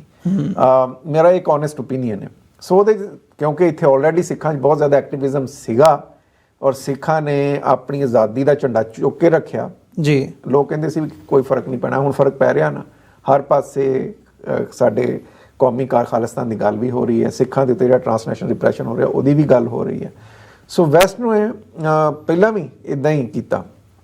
ਜਦੋਂ ਫਸਟ ਵਰਲਡ ਵਾਰ ਹੋਈ ਹੈ ਤੇ ਟਰਕਿਸ਼ ਐਮਪਾਇਰ ਦੇ ਵਿੱਚ ਜਿਹੜੇ ਅਰਬ ਮੁਲਕ ਸੀ, ਅਰਬ ਨੈਸ਼ਨਲ ਸੀ, ਉਹਨਾਂ ਨੂੰ ਉਭਾਰਿਆ ਗਿਆ ਕਿ ਤੁਸੀਂ ਗੱਲ ਕਰੋ ਆਪਣੀ ਆਜ਼ਾਦੀ ਦੀ ਔਰ ਮੁਸਲਮਾਨਾਂ ਦੀ ਜਿਹੜੀ ਆਟਮਨ ਐਮਪਾਇਰ ਤੋੜ ਕੇ ਸਾਊਦੀ ਅਰਬ ਵਰਗੇ ਮੁਲਕ ਬਣ ਗਏ। ਸੋ ਵੈਸਟ ਜਿਹੜਾ ਉਹ ਦੁਨੀਆ ਦੇ ਵਿੱਚ ਜੋਗ੍ਰਾਫੀਕਲ ਚੇਂਜਿਸ ਲਿਆਉਂਦਾ ਵਾ। ਹੁਣ ਵੈਸਟ ਦਾ ਜਿਹੜਾ ਇੰਡੀਆ ਬਾਰੇ ਪੂਰਾ ਨਜ਼ਰੀਆ ਉਹ ਚੇਂਜ ਹੋ ਗਿਆ। ਉਹ ਹੁਣ ਇੰਡੀਆ ਨੂੰ ਆਰਮ ਟਵਿਸਟਿੰਗ ਮੈਕੈਨਿਜ਼ਮ ਦੇ ਤੌਰ ਤੇ ਸਾਰੀਆਂ ਚੀਜ਼ਾਂ ਫਲੈਗ ਕਰ ਰਿਹਾ। ਔਰ ਇੰਟਰਨੈਸ਼ਨਲ ਪੋਲੀਟਿਕਸ 'ਚ ਹਮੇਸ਼ਾ ਹੀ ਇਸ ਤਰ੍ਹਾਂ ਹੁੰਦਾ। ਜਿਸ ਤਰ੍ਹਾਂ ਮੈਂ ਪਿਛਲੇ ਦਿਨਾਂ ਵਰਲਡ ਸਿੱਖ ਕਨਵੈਨਸ਼ਨ 'ਚ ਵੀ, ਵਰਲਡ ਸਿੱਖ ਪਾਰਲੀਮੈਂਟ 'ਚ ਵੀ ਕਿਹਾ ਸੀਗਾ ਕਿ ਪਾਕਿਸਤਾਨ, ਇੰਡੀਆ, ਅਸੀਂ ਤਾਂ ਕਹਿੰਦੇ ਨਾ ਆਜ਼ਾਦ ਹੋਏ, ਇਹ ਸਾਰੇ ਡੀਕਲੋਨੀਅਲਾਈਜੇਸ਼ਨ ਦੇ ਨਤੀਜੇ 100 ਮੁਲਕ ਬਣੇ ਆ। ਉੱਥੇ ਨਾ ਕੋਈ ਜਿਨਾਹ ਆਇਆ ਨਾ ਕੋਈ ਗੰਦ ਹੀ ਆਇਆ। ਵੈਸਟ ਨੇ ਫੈਸਲਾ ਕੀਤਾ ਕਿ ਦੁਨੀਆ ਨੂੰ ਡੀਕਲੋਨੀਅਲਾਈਜ਼ ਕਰਨਾ। ਪ੍ਰੈਜ਼ੀਡੈਂਟ ਟਰੂਮੈਨ ਨੇ ਮਾਰਸ਼ਲ ਪਲਾਨ ਦਿੱਤਾ ਤੇ ਪ੍ਰਾਈਮ ਮਿਨਿਸਟਰ ਆਫ ਬ੍ਰਿਟਨ ਤੇ ਫਰਾਂਸ ਨੂੰ ਕਿਹਾ ਕਿ ਤੁਸੀਂ ਦੁਨੀਆ ਖਾਲੀ ਕਰੋ, ਵਿਹਲੀ ਕਰੋ। ਸੋ ਹੁਣ ਫਿਰ ਬਾਉਂਡਰੀਜ਼ ਰੀਡਿਫਾਈਨ ਹੋਣੀਆਂ। ਉਹਦੇ ਵਿੱਚ ਟਰਾਂਸਨੈਸ਼ਨਲ ਰਿਪਰੈਸ਼ਨ ਦਾ ਇਸ਼ੂ ਵੀ ਹੁਣ ਉੱਠ ਰਿਹਾ। ਪਰ ਇਹਦੇ 'ਚ ਸਾਨੂੰ ਬਹੁਤ ਸੁਚੇਤ ਹੋਣ ਦੀ ਲੋੜ ਹੈ। ਮੈਂ ਹਮੇਸ਼ਾ ਗੱਲਾਂ ਅਜਿਹੀਆਂ ਕਰਨਾ ਜਿਹੜੀਆਂ ਕਈ ਲੋਕਾਂ ਨੂੰ ਪਸੰਦ ਨਹੀਂ ਆਉਂਦੀਆਂ। ਜਦੋਂ ਤੁਹਾਨੂੰ ਮੌਕਾ ਮਿਲਿਆ ਹੋਵੇ ਤੇ ਉਹਨੂੰ ਜਿਹੜਾ ਨਾ ਉਹ ਗਵਾਉਣਾ ਨਹੀਂ ਚਾਹੀਦਾ। ਨਾ ਹੀ ਬਹੁਤੇ ਉਤਸ਼ਾਹਤ ਹੋਵੋ, ਨਾ ਬਹੁਤੀਆਂ ਛਾਲਾਂ ਮਾਰੋ, ਬਲਕਿ ਉਸ ਮੌਕੇ ਨੂੰ ਵੇਲ ਕਰੋ। ਇਸ ਮੌਕੇ ਕਿਉਂਕਿ ਵੈਸਟ ਦੀ ਇੱਕ ਸਿੰਪਥੀ ਹੈ ਸਿੱਖਾਂ ਪ੍ਰਤੀ, ਔਰ ਉਹਦੀ ਵਜ੍ਹਾ ਐਵੇਂ ਹੀ ਨਹੀਂ, ਸਿੱਖਾਂ ਨੇ ਇੱਥੇ ਸਰਵਿਸ ਕੀਤੀ ਆ, ਫਿਰ ਤੁਸੀਂ ਲੌਬਿੰਗ ਕੀਤੀ ਆ। ਅਮਰੀਕਨ ਸਿੱਖ ਕਾਕਸ ਨੇ ਪਿਛਲੇ ਪੂਰੇ ਦਹਾਕੇ 'ਚ ਤੁਹਾਡੇ ਕਾਂਗਰਸਮੈਨਾਂ ਸੈਨੇਟਰਾਂ ਦੇ ਕੋਲ ਜਾ ਕੇ ਸਿੱਖਾਂ ਦੇ ਇਸ਼ੂਜ਼ ਉਠਾਏ ਆ। ਵਰਲਡ ਸਿੱਖ ਪਾਰਲੀਮੈਂਟ ਪ੍ਰਚਾਰ ਕਰ ਰਹੀ ਹੈ, ਹੋਰ ਸਾਡੀਆਂ ਸੰਸਥਾਵਾਂ ਨੇ ਇੰਨਾ ਕੰਮ ਕੀਤਾ। ਵਰਲਡ ਸਿੱਖ ਆਰਗੇਨਾਈਜੇਸ਼ਨ ਬਹੁਤ ਤਗੜੇ ਤਰੀਕੇ ਨਾਲ ਕੰਮ ਕਰ ਰਹੀ ਹੈ ਕੈਨੇਡਾ 'ਚ ਜੀ। ਫਿਰ ਯੂਨਾਈਟਿਡ ਸਿੱਖਸ ਆ, ਖਾਲਸਾ ਏਡ ਆ, ਇਹਨਾਂ ਸਾਰਿਆਂ ਦੀ ਕੰਟਰੀਬਿਊਸ਼ਨ ਹੈ ਕਿ ਵੈਸਟ ਅੱਜ ਸਿੱਖਾਂ ਦੀ ਪੋਟੈਂਸ਼ੀਅਲ ਨੂੰ ਜਾਣਦਾ। ਪਰ ਇਸ ਮੌਕੇ ਸਾਨੂੰ ਬਹੁਤ ਧਿਆਨ ਨਾਲ ਕੰਮ ਕਰਨ ਦੀ ਲੋੜ ਹੈ ਕਿ ਇੱਕ ਤਾਂ ਅਸੀਂ ਜਿਹੜੇ ਸਾਡੇ ਪਾਲਿਸੀ ਮੇਕਰਸ ਨੇ, ਸਾਡੇ ਸੈਨੇਟਰਸ ਨੇ, ਕਾਂਗਰਸਮੈਨ ਨੇ, ਉਹਨਾਂ ਨਾਲ ਵੱਧ ਤੋਂ ਵੱਧ ਕੰਮ ਕਰੀਏ ਔਰ ਆਪਣੇ ਇਸ਼ੂਆਂ ਦੇ ਬਾਰੇ ਉਹਨਾਂ ਨੂੰ ਦੱਸੀਏ। ਅਮਰੀਕਨ ਸਿੱਖ ਕਾਕਸ ਨੇ ਵਧੀਆ ਕੰਮ ਕੀਤਾ, ਜਿਸ ਤਰ੍ਹਾਂ ਤੁਸੀਂ ਗੱਲ ਕੀਤੀ ਆ ਕਿ US ਸੈਨੇਟ 'ਚ ਰੀਸੈਂਟਲੀ ਟਰਾਂਸਨੈਸ਼ਨਲ ਰਿਪਰੈਸ਼ਨ 'ਤੇ ਬਹੁਤ ਤਗੜੀ ਗੱਲ ਹੋਈ ਹੈ, ਔਰ ਉਹਦੇ 'ਚ ਸੈਨੇਟਰਸ ਨੇ ਬਕਾਇਦਾ ਪ੍ਰੈਸ ਦੇ ਵਿੱਚ ਜਿਹੜੀ ਖਬਰਾਂ ਛਪੀਆਂ ਵਾ ਕਿ ਸਿੱਖਾਂ ਨੂੰ ਕਿਸ ਤਰ੍ਹਾਂ ਨਿਸ਼ਾਨਾ ਬਣਾਇਆ ਜਾ ਰਿਹਾ, ਉਹਨਾਂ ਨੇ ਉਸ ਕਮੇਟੀ, ਔਰ ਇਹ ਕੋਈ ਆਮ ਜੀ ਹੀਅਰਿੰਗ ਨਹੀਂ ਸੀ, ਇਹ US ਦੀ ਫੋਰਨ ਰਿਲੇਸ਼ਨਸ ਕਮੇਟੀ ਦੀ ਹੀਅਰਿੰਗ ਸੀ, ਜਿਹੜੀ ਇਸ ਮੁਲਕ ਦੇ ਫੋਰਨ ਰਿਲੇਸ਼ਨ ਕਿੱਦਾਂ ਦੇ ਹੋਣਗੇ ਉਹ ਡਿਟਰਮਿਨ ਕਰਦੀ ਔਰ ਬਾਈਂਡਿੰਗ ਹੈ ਕਾਂਗਰਸ ਤੇ ਕਿ ਉਹਦੀ ਗੱਲ ਸੁਣੇ। ਸੋ ਉਹਦੇ 'ਚ ਇਹ ਹੋਈ ਆ। ਇਸ ਵਕਤ ਅਮਰੀਕਨ ਸਿੱਖ ਕਾਕਸ ਕੋਸ਼ਿਸ਼ ਕਰ ਰਿਹਾ ਕਿ ਇੱਕ ਕਾਂਗਰੈਸ਼ਨਲ ਬਰੀਫਿੰਗ ਇਸ ਸਾਲ ਦੇ ਸ਼ੁਰੂ 'ਚ, ਕਿਉਂਕਿ ਹੁਣ ਕਾਂਗਰਸ ਨੇ ਰਿਸੈਸ 'ਚ ਆਲਮੋਸਟ ਚਲੇ ਜਾਣਾ, ਕ੍ਰਿਸਮਸ ਦਾ ਪੀਰੀਅਡ ਸ਼ੁਰੂ ਹੋਣ ਵਾਲਾ ਵਾ ਦਸੰਬਰ 'ਚ, ਜਨਵਰੀ 'ਚ ਇੱਕ ਕਾਂਗਰੈਸ਼ਨਲ ਬਰੀਫਿੰਗ ਵੀ ਕਰਾਈ ਜਾਏ ਔਨ ਟਰਾਂਸਨੈਸ਼ਨਲ ਰਿਪਰੈਸ਼ਨ ਜੀ। ਇਹਦੇ 'ਚ ਇਹ ਮੈਂ ਬੇਨਤੀ ਕਰਾਂ ਆਪਣੀ ਸਾਰੀਆਂ ਜਥੇਬੰਦੀਆਂ ਨੂੰ ਕਿ ਭਾਰਤ ਨੂੰ ਇਸ ਵੇਲੇ ਬੜਾ ਮੁਸੀਬਤ ਪਈ ਹੈ ਇੰਟਰਨੈਸ਼ਨਲ ਅਫੇਅਰਸ ਦੇ ਵਿੱਚ ਔਰ ਰਿਲੇਸ਼ਨਸ 'ਚ, ਖਾਸ ਤੌਰ 'ਤੇ ਜਿੱਦਾਂ ਅਮਰੀਕਾ ਨੇ ਉਹਨਾਂ ਨੂੰ ਅੱਖਾਂ ਦਿਖਾਈਆਂ।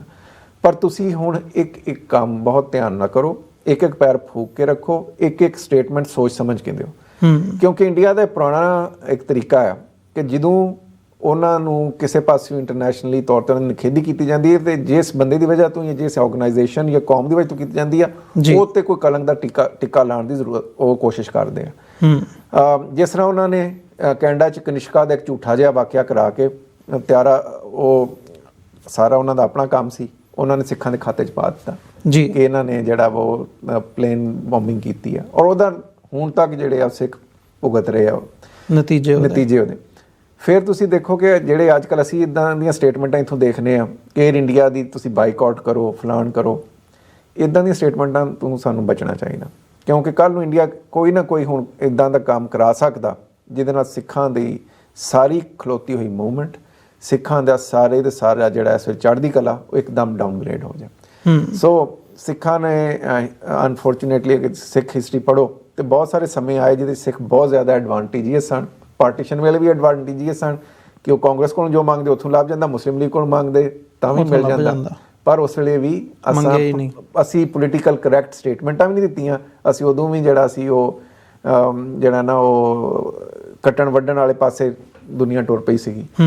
ਸਾਨੂੰ ਇਸ ਸਮੇਂ ਉਤਸ਼ਾਹਤ ਹੋਣ ਦੇ ਨਾਲ ਨਾਲ ਬਹੁਤ ਸੁਚੇਤ ਹੋ ਕੇ ਟੁਰਨ ਦੀ ਲੋੜ ਹੈ ਤਾਂ ਕਿ ਇਹ ਜਿਹੜਾ ਟਰਾਂਸਨੈਸ਼ਨਲ ਰਿਪਰੈਸ਼ਨ ਆ ਇਹ ਵੀ ਮੁੱਕੇ, ਸਾਨੂੰ ਆਜ਼ਾਦੀ ਗੱਲ ਕਰਨ ਦੀ ਵੀ ਹੋਵੇ, ਤੇ ਇਹਨੂੰ ਹੀ ਇਸੇ ਸ਼ਹਿਰ, ਇਹ ਸਾਡੇ ਲਈ ਇੱਕ ਰਾਹ ਖੁੱਲ੍ਹਾ ਵਾ ਜੀ ਕਿ ਅਸੀਂ ਜਿਨ੍ਹਾਂ ਦੇ ਉੱਤੇ ਇੰਡੀਆ ਨੇ ਇੰਨੀ ਦੇਰ ਐਕਸਟ੍ਰੀਮਿਸਟ ਦਾ, ਸਿੱਖਾਂ ਦੇ ਉੱਤੇ ਐਕਸਟ੍ਰੀਮਿਜ਼ਮ, ਟੈਰਰਿਜ਼ਮ, ਹਰ ਸ਼ੈ ਲਾਈ ਆ, ਹਰ ਤਰ੍ਹਾਂ ਦਾ ਇਹਨਾਂ ਦੀ ਰਾਹ ਬੰਦ ਕਰਨ ਦੀ ਕੋਸ਼ਿਸ਼ ਕੀਤੀ ਹੈ। ਪਰ ਅੱਜ ਜੋ ਬੂਹੇ ਖੁੱਲ੍ਹ ਰਹੇ ਆ, ਅੱਜ ਕੈਨੇਡੀਅਨ ਪਾਰਲੀਮੈਂਟ 'ਚ ਅਗਰ ਪ੍ਰਾਈਮ ਮਿਨਿਸਟਰ ਖੜਾ ਹੋ ਕੇ ਇਹ ਗੱਲ ਕਰਦੇ ਤਾਂ ਬਹੁਤ ਵੱਡੀ ਗੱਲ ਹੈ। ਆਮ ਤੌਰ 'ਤੇ ਇਸ ਲੈਵਲ 'ਤੇ ਗੱਲ ਨਹੀਂ ਹੁੰਦੀ। ਜਦੋਂ ਕਿਸੇ ਮੁਲਕ ਦਾ ਕੋਈ ਦੇਸ਼ ਦਾ ਬੰਦਾ ਮਰਦਾ ਤੇ ਅਮੂਮਨ ਬੈਕਡੋਰ ਚੈਨਲ ਤੋਂ ਲੋਕ ਇੱਕ ਦੂਸਰੇ ਨਾਲ ਗੱਲ ਕਰਦੇ ਆ, ਮਿਨਿਸਟਰੀਅਲ ਲੈਵਲ 'ਤੇ ਜਾਂ ਏਜੰਸੀ ਲੈਵਲ 'ਤੇ। ਲੇਕਿਨ ਇੱਕ ਸੋਵਰਨ ਕੰਟਰੀ ਕੈਨੇਡਾ ਦੇ ਪ੍ਰਾਈਮ ਮਿਨਿਸਟਰ ਨੇ ਅਗਰ ਪਾਰਲੀਮੈਂਟ 'ਚ ਖੜੇ ਹੋ ਕੇ ਸਟੇਟਮੈਂਟ ਦਿੱਤੀ, ਉਹਦਾ ਕੋਈ ਮਤਲਬ ਹੈ। ਅਗਰ ਅੱਜ ਪ੍ਰੈਜ਼ੀਡੈਂਟ ਬਾਈਡਨ ਇੱਥੋਂ ਨੈਸ਼ਨਲ ਸਿਕਿਉਰਿਟੀ ਐਡਵਾਈਜ਼ਰ ਨੂੰ ਇੰਡੀਆ ਘੱਲ ਰਿਹਾ ਕਿ ਇਸ ਵਿਸ਼ੇ 'ਤੇ ਗੱਲ ਕਰੋ, ਤਾਂ ਇਹਦਾ ਕੋਈ ਮਤਲਬ ਹੈ। ਅੱਜ ਜੇ ਫੋਰਨ ਅਫੇਅਰਸ ਕਮੇਟੀ ਦੇ ਵਿੱਚ US ਸੈਨੇਟਰਸ, ਰਸ਼ੀਆ ਔਰ ਚਾਈਨਾ ਜਿਹੜੇ ਅਮਰੀਕਾ ਦੇ ਮੁੱਖ ਦੁਸ਼ਮਣ ਇੱਥੇ ਦੀ ਪਾਲਿਸੀ ਦੇ ਹਿਸਾਬ ਨਾਲ ਸਮਝੇ ਜਾਂਦੇ ਆ, ਉਸੇ ਲੈਂਡ 'ਚ ਇੰਡੀਆ ਨੂੰ ਖੜਾ ਕਰ ਰਿਹਾ, ਤੇ ਇਹਦਾ ਬਹੁਤ ਵੱਡਾ ਮਤਲਬ ਆ। ਸੋ ਸਾਨੂੰ ਚਾਹੀਦਾ ਕਿ ਹੁਣ ਇਸ ਸਮੇਂ ਆਪਣੇ ਸਾਰੇ ਜਿਹੜੇ ਸਾਡੇ ਇਖਤਲਾਫ ਨੇ ਸਿੱਖ ਜਥੇਬੰਦੀਆਂ ਦੇ ਔਰ ਇੱਕ ਦੂਸਰੇ ਦੀ ਨਿਖੇਧੀ ਕਰਨੇ ਆ, ਉਹ ਕੰਮ ਛੱਡ ਕੇ ਕੋਹੇਸਿਵਲੀ ਇੱਕ ਮਿਨੀਮਮ ਕਾਮਨ ਫਰੇਮਵਰਕ ਬਣਾ ਕੇ ਉੱਤੇ ਇਕੱਠੇ ਹੋ ਕੇ ਸਿੱਖ ਪੰਥ ਲਈ ਨਿਸ਼ਕਾਮ ਹੋ ਕੇ ਸੇਵਾ ਕਰੀਏ। ਬਿਲਕੁਲ ਇਹ ਦੇਖਣ ਵਾਲੀ ਗੱਲ ਹੈ, ਕਿਉਂਕਿ ਜਿਵੇਂ ਤੁਸੀਂ ਜ਼ਿਕਰ ਕੀਤਾ NSA ਐਡਵਾਈਜ਼ਰ ਦਾ, ਉਹਨਾਂ ਦਾ ਉੱਥੇ ਜਾਣਾ, ਤੇ ਹੁਣ ਈਵਨ ਅਗਲੇ ਹਫਤੇ ਜਿਹੜੇ FBI ਦੇ ਡਾਇਰੈਕਟਰ ਹੈਗੇ ਆ ਉਹ ਵੀ ਭਾਰਤ ਜਾ ਰਹੇ ਆ। ਸੋ ਉਹਦੇ ਤੇ ਵੀ ਕਾਫੀ ਕੁਝ ਹਿੰਜ ਕਰ ਰਿਹਾ ਵੀ ਉੱਥੇ ਗੱਲਬਾਤ ਕੀ ਹੁੰਦੀ ਹੈ ਤੇ ਇੰਡੀਆ ਕਿਵੇਂ ਰਿਸਪੌਂਡ ਕਰਦਾ। ਸਪੈਸ਼ਲੀ ਜਿਹੜੀ ਉਹਨਾਂ ਨੇ ਕਮੇਟੀ ਬਣਾਈ ਹੈ ਕਿ ਜੀ ਠੀਕ ਹੈ ਅਸੀਂ ਆਪ ਇੰਟਰਨਲੀ ਇਨਵੈਸਟੀਗੇਟ ਕਰ ਰਹੇ ਹਾਂ, ਜਿਹਦਾ ਨਤੀਜਾ ਆਲਰੇਡੀ ਕਿਤੇ ਨਾ ਕਿਤੇ ਉਹ ਨਜ਼ਰ ਆਉਂਦਾ ਵੀ ਉਹਦਾ ਨਤੀਜਾ ਕੀ ਨਿਕਲਣਾ ਆ ਤੇ ਉਹਨਾਂ ਨੇ ਕੀ ਕਹਿਣਾ ਉਹਦੇ ਵਿੱਚੋਂ। ਪਰ ਫਿਰ ਵੀ ਮਤਲਬ ਜਦੋਂ ਅਸੀਂ ਸਿੱਖਾਂ ਵੱਲ ਦੇਖਦੇ ਹਾਂ, ਹੁਣ ਆਖਰੀ ਮੈਂ ਇਹਦੇ ਤੇ ਉਹ ਚਾਹੂੰਗਾ ਵੀ ਤੁਸੀਂ ਥੋੜਾ ਜਿਹਾ ਜੇ ਦੱਸ ਸਕੋ, ਹਾਲਾਂਕਿ ਤੁਸੀਂ ਆਲਰੇਡੀ ਮੈਂਸ਼ਨ ਕੀਤਾ, ਪਰ ਜਿਹੜੇ ਸਿੱਖ ਆਰਗੇਨਾਈਜੇਸ਼ਨਸ ਲੱਗੀਆਂ ਹੋਈਆਂ ਨੇ ਅਮਰੀਕਾ ਦੇ ਵਿੱਚ, UK ਦੇ ਵਿੱਚ, ਸਾਰੇ ਕਿਤੇ, ਪਰ ਲੱਗੇ ਇਕੱਲੇ ਹੋਏ ਨੇ, ਮਤਲਬ ਜਿਹਦਾ ਜਿਸ ਹਿਸਾਬ ਨਾਲ ਜਿਹਨੂੰ ਠੀਕ ਲੱਗਦਾ ਉਹ ਉਸ ਹਿਸਾਬ ਨਾਲ ਆਪਣਾ ਕੰਮ ਕਰ ਰਿਹਾ, ਐਫਰਟ ਕਰ ਰਿਹਾ। ਪਰ ਇਹਨੂੰ ਕਿਵੇਂ ਕਲੈਕਟਿਵ ਤਰੀਕੇ ਦੇ ਨਾਲ ਜਾਂ ਕਿਵੇਂ ਜਿਹੜਾ ਤੁਸੀਂ ਜ਼ਿਕਰ ਕੀਤਾ ਵੀ ਕਾਮਨ ਮਿਨੀਮਮ ਪ੍ਰੋਗਰਾਮ ਦੇ ਥੱਲੇ ਕੁਝ ਕੀਤਾ ਜਾ ਸਕਦਾ ਤਾਂ ਕਿ ਉਹ ਗਲਤੀ ਜਾਂ ਉਹ ਚੀਜ਼ ਦੁਬਾਰਾ ਨਾ ਦੁਹਰਾਈ ਜਾਵੇ, ਜਿਵੇਂ ਤੁਸੀਂ ਆਲਰੇਡੀ 1947 ਦਾ ਜ਼ਿਕਰ ਕਰਦਿਆਂ ਕਹੀ ਹੈ। ਜੀ ਦੇਖੋ, ਉਹਦੇ 'ਚ ਜਿਹੜੀ ਮੇਨ ਚੀਜ਼ ਹੈ ਉਹ ਇਹ ਆ ਕਿ ਸਾਡੀਆਂ ਜਿਹੜੀਆਂ ਵੀ ਸੰਸਥਾਵਾਂ ਹੈਗੀਆਂ ਉਹਦੇ 'ਚ ਭਾਵੇਂ ਕੋਈ ਖਾਲਿਸਤਾਨੀ ਸੰਸਥਾ, ਨੌਨ ਖਾਲਿਸਤਾਨੀ, ਕੋਈ ਵੀ ਆ, ਹਿਊਮਨ ਰਾਈਟਸ ਸਭ ਦਾ ਕਾਮਨ ਇਸ਼ੂ ਆ। ਸੋ ਉਹਨਾਂ ਸਾਰਿਆਂ ਨੂੰ ਕਮਿਊਨੀਕੇਟ ਤਾਂ ਕਰਨਾ ਚਾਹੀਦਾ। ਇੱਥੇ ਤਾਂ ਬੰਦੇ ਇੱਕ ਦੂਸਰੇ ਨਾਲ ਗੱਲ ਕਰਕੇ ਰਾਜ਼ੀ ਨਹੀਂ ਹੈਗੇ ਕਿ ਮੈਂ ਉਹਦੇ ਨਾਲ ਨਹੀਂ ਕਰਨੀ, ਉਹ ਮੇਰੀ ਜਥੇਬੰਦੀ ਦਾ ਨਹੀਂ, ਉਹ ਫਲਾਣੀ ਜਥੇਬੰਦੀ ਦਾ। ਤੁਸੀਂ ਆਪਣੀ ਜਥੇਬੰਦੀਆਂ, ਤੁਹਾਨੂੰ ਬਹੁਤ ਮੁਬਾਰਕ, ਤੁਸੀਂ ਆਪਣਾ ਕੰਮ ਸਾਰੇ ਰੱਖੋ, ਸਾਰੇ ਬਹੁਤ ਵਧੀਆ ਕੰਮ ਕਰ ਰਹੇ ਹੋ, ਪਰ ਸਭ ਤੋਂ ਪਹਿਲਾਂ ਤਾਂ ਕਮਿਊਨੀਕੇਸ਼ਨ ਖੁੱਲ੍ਹਣੀ ਚਾਹੀਦੀ ਹੈ ਕਿ ਆਪਸ ਵਿੱਚ ਗੱਲਬਾਤ ਕਰੋ। ਫਿਰ ਸਿੱਖ ਕੌਮ ਨੂੰ ਆਪਣੀ ਪ੍ਰਾਇੋਰਟੀ ਡਿਟਰਮਨ ਕਰਨ ਦੀ ਲੋੜ ਹੈ। ਹਰ ਕੌਮ ਦੇ ਬਹੁਤ ਸਾਰੇ ਵਿਸ਼ੇ ਨੇ, ਉਹ ਸਾਰੇ ਵਿਸ਼ੇ ਇੰਪੋਰਟੈਂਟ ਹੁੰਦੇ ਨੇ, ਪਰ ਲੋਕਾਂ ਨੇ ਮਿੱਥਿਆ ਹੁੰਦਾ ਕਿ ਪਹਿਲਾਂ ਅਸੀਂ ਕਿਹੜੇ ਵਿਸ਼ੇ ਨੂੰ ਡੀਲ ਕਰਨਾ, ਫਿਰ ਦੂਸਰੇ ਨੰਬਰ ਤੇ, ਫਿਰ ਤੀਸਰੇ ਨੰਬਰ ਤੇ, 10ਵੇਂ ਨੰਬਰ ਤੇ। ਤੁਸੀਂ ਜਿਹੜੀਆਂ ਚੀਜ਼ਾਂ 10ਵੇਂ ਜਾਂ 12ਵੇਂ ਨੰਬਰ ਵਾਲੀਆਂ ਉਹਨਾਂ ਨੂੰ ਤੁਸੀਂ ਟੌਪ ਪ੍ਰਾਇੋਰਟੀ ਬਣਾ ਕੇ ਪਹਿਲੇ ਨੰਬਰ ਤੇ ਲੈ ਆਉਂਦੇ ਆ, ਤੇ ਜਿਹੜੀਆਂ ਪਹਿਲੇ ਨੰਬਰ ਵਾਲੀਆਂ ਉਹਨੂੰ ਬੈਕ ਪਿੱਛੇ ਜਾ ਕੇ ਸੁੱਟ ਦਿੰਦੇ ਆ। ਸੋ ਆਪਣੀ ਪ੍ਰਾਇੋਰਟੀਜ਼ ਠੀਕ ਕਰਨੀਆਂ ਚਾਹੀਦੀਆਂ। ਦੂਸਰਾ, ਜਿੰਨੀਆਂ ਵੀ ਸੰਸਥਾਵਾਂ ਹੈਗੀਆਂ ਵਾ ਉਹ ਘੱਟ ਤੋਂ ਘੱਟ ਜਿਹੜਾ ਵਾ ਉਹ ਜਿਹੜੇ ਟਰਾਂਸਨੈਸ਼ਨਲ ਰਿਪਰੈਸ਼ਨ ਆ ਜਾਂ ਸਿੱਖਾਂ ਦੀ ਲਾਈਫ ਦੀ ਜਿਹੜੀ ਪ੍ਰੀਜ਼ਰਵੈਂਸ ਆ ਜਾਂ ਆਈਡੈਂਟਿਟੀ ਦੀ, ਉਹਦੇ ਤੇ ਕਿਸੇ ਨੂੰ ਕੋਈ ਤਕਲੀਫ ਨਹੀਂ ਹੈਗੀ। ਇਹਦੇ ਉੱਤੇ ਇਕੱਠੇ ਹੋ ਕੇ, ਜਿਸ ਤਰ੍ਹਾਂ ਵਰਲਡ ਸਿੱਖ ਪਾਰਲੀਮੈਂਟ ਆ, ਅਮਰੀਕਨ ਸਿੱਖ ਕਾਕਸ ਆ, ਹੋਰ ਸਾਡੀਆਂ NGOs ਆ, ਇਹ ਇਕੱਠੀਆਂ ਹੋ ਕੇ ਘੱਟ ਤੋਂ ਘੱਟ ਇੱਕ ਪਲੇਟਫਾਰਮ ਤੇ ਇੱਕ ਜਗ੍ਹਾ ਇਕੱਠੇ ਹੋ ਕੇ, ਇੱਕ ਫੋਰਮ ਤੇ ਇਕੱਠੇ ਹੋ ਕੇ, ਜਦ ਇੱਕ ਨਵੀਂ ਕੋਈ ਸੰਸਥਾ ਬਣਾ ਲਓ। ਇੱਕ ਤਾਂ ਸਾਨੂੰ ਇਹ ਆ ਕਿ ਸੰਸਥਾ ਬਣਾਉਣ ਦਾ ਬਹੁਤ ਚਾਅ ਹੁੰਦਾ ਕਿ ਫਟਾਫਟ ਕੋਈ ਨਵੀਂ ਸੰਸਥਾ ਖੜੀ ਕਰ ਲਓ। ਸੰਸਥਾਵਾਂ ਆਲਰੇਡੀ ਬਹੁਤ ਸਾਰੀਆਂ ਹੈਗੀਆਂ, ਇੱਕ ਤੁਸੀਂ ਕੋਈ ਫੋਰਮ ਜਾਂ ਪਲੇਟਫਾਰਮ ਇਕੱਠੇ ਹੋ ਕੇ ਇੱਕ ਚੀਜ਼ ਜਿਹੜੀ ਆ ਉਹ ਤੇ ਇੱਕ ਆਪਣਾ ਇੱਕ ਫਰੇਮਵਰਕ ਬਣਾ ਲਓ ਔਰ ਉਹਨੂੰ ਲੈ ਕੇ ਜਿਹੜਾ ਉਹ ਪਾਲਿਸੀ ਮੇਕਰਸ ਤੱਕ ਜਾਓ ਔਰ ਉਹਨੂੰ ਕੌਮ ਦੇ ਤੌਰ ਤੇ ਕਰੋ। So that is the only way forward to synergize. ਇਕੱਠੇ ਹੋ ਕੇ ਕੰਮ ਕਰਨਾ, ਕਲੈਕਟਿਵਲੀ। ਚੀਜ਼ਾਂ ਤੇ ਤੁਹਾਡਾ 100 ਵਾਰੀ ਇਖਤਲਾਫ ਹੋ ਸਕਦਾ, ਪਰ ਕਿਸੇ ਮਿਨੀਮਮ ਕਾਮਨ ਫਰੇਮਵਰਕ ਤੇ ਕੰਮ ਕਰਨਾ, ਇਹੀ ਸਿੱਖਾਂ ਲਈ ਜਿਹੜਾ ਨਾ ਵੇ ਫਾਰਵਰਡ ਹੈ। ਜੀ ਡਾਕਟਰ ਸਾਹਿਬ, ਬਹੁਤ ਬਹੁਤ ਧੰਨਵਾਦ, ਤੁਸੀਂ ਸਮਾਂ ਕੱਢਿਆ ਤੇ ਵਿਚਾਰਾਂ ਦੀ ਸਾਂਝ ਪਾਈ ਹੈ। ਸਮਾਂ ਇਜਾਜ਼ਤ ਨਹੀਂ ਦਿੰਦਾ ਗੱਲਬਾਤ ਨੂੰ ਹੋਰ ਅੱਗੇ ਤੋਰੀਏ। ਸੋ ਉਮੀਦ ਕਰਦੇ ਹਾਂ ਜਿਹੜੇ ਦਰਸ਼ਕ ਸਾਡੇ ਨਾਲ ਇਸ ਵਕਤ ਜੁੜੇ ਹੋਏ ਆ ਤੇ ਉਹਨਾਂ ਨੂੰ ਅੱਜ ਦੀ ਵਿਚਾਰ ਚਰਚਾ ਜ਼ਰੂਰ ਪਸੰਦ ਆਈ ਹੋਵੇਗੀ ਤੇ ਇਹਦੇ ਵਿੱਚੋਂ ਜ਼ਰੂਰ ਕੁਝ ਸਿੱਖਣ ਨੂੰ ਮਿਲਿਆ ਹੋਵੇਗਾ। ਜਿਵੇਂ ਜ਼ਿਕਰ ਕੀਤਾ, ਅਸੀਂ ਆਲਰੇਡੀ ਇਹ ਸ਼ੋਅ ਰਿਕਾਰਡ ਕਰ ਰਹੇ ਹਾਂ, ਜਦ ਤੱਕ ਪਹੁੰਚਣਾ ਹੋ ਸਕਦਾ ਜਿਹੜੀ ਅਸੀਂ ਯੂਨਾਈਟਿਡ ਨੇਸ਼ਨਸ ਦੀ ਡਿਵੈਲਪਮੈਂਟ ਡਿਸਕਸ ਕੀਤੀ ਹੈ ਉਹਦੇ ਤੇ ਜਿਹੜੀ ਵੋਟ ਹੈਗੀ ਆ ਉਹਦਾ ਕੋਈ ਫੈਸਲਾ ਵੀ ਆ ਜਾਵੇ ਅੱਜ ਰਾਤ ਤੱਕ। ਬਟ ਉਮੀਦ ਕਰਦੇ ਹਾਂ ਤੇ ਇੱਥੇ ਹੀ ਇਜਾਜ਼ਤ ਚਾਹਾਂਗੇ। ਡਾਕਟਰ ਸਾਹਿਬ, ਫਤਿਹ ਦੀ ਸਾਂਝ ਪਾਈ ਅੰਤ ਦੇ ਵਿੱਚ। ਬਹੁਤ ਬਹੁਤ ਧੰਨਵਾਦ ਜੀ। ਵਾਹਿਗੁਰੂ ਜੀ ਕਾ ਖਾਲਸਾ, ਵਾਹਿਗੁਰੂ ਜੀ ਕੀ ਫਤਿਹ ਜੀ।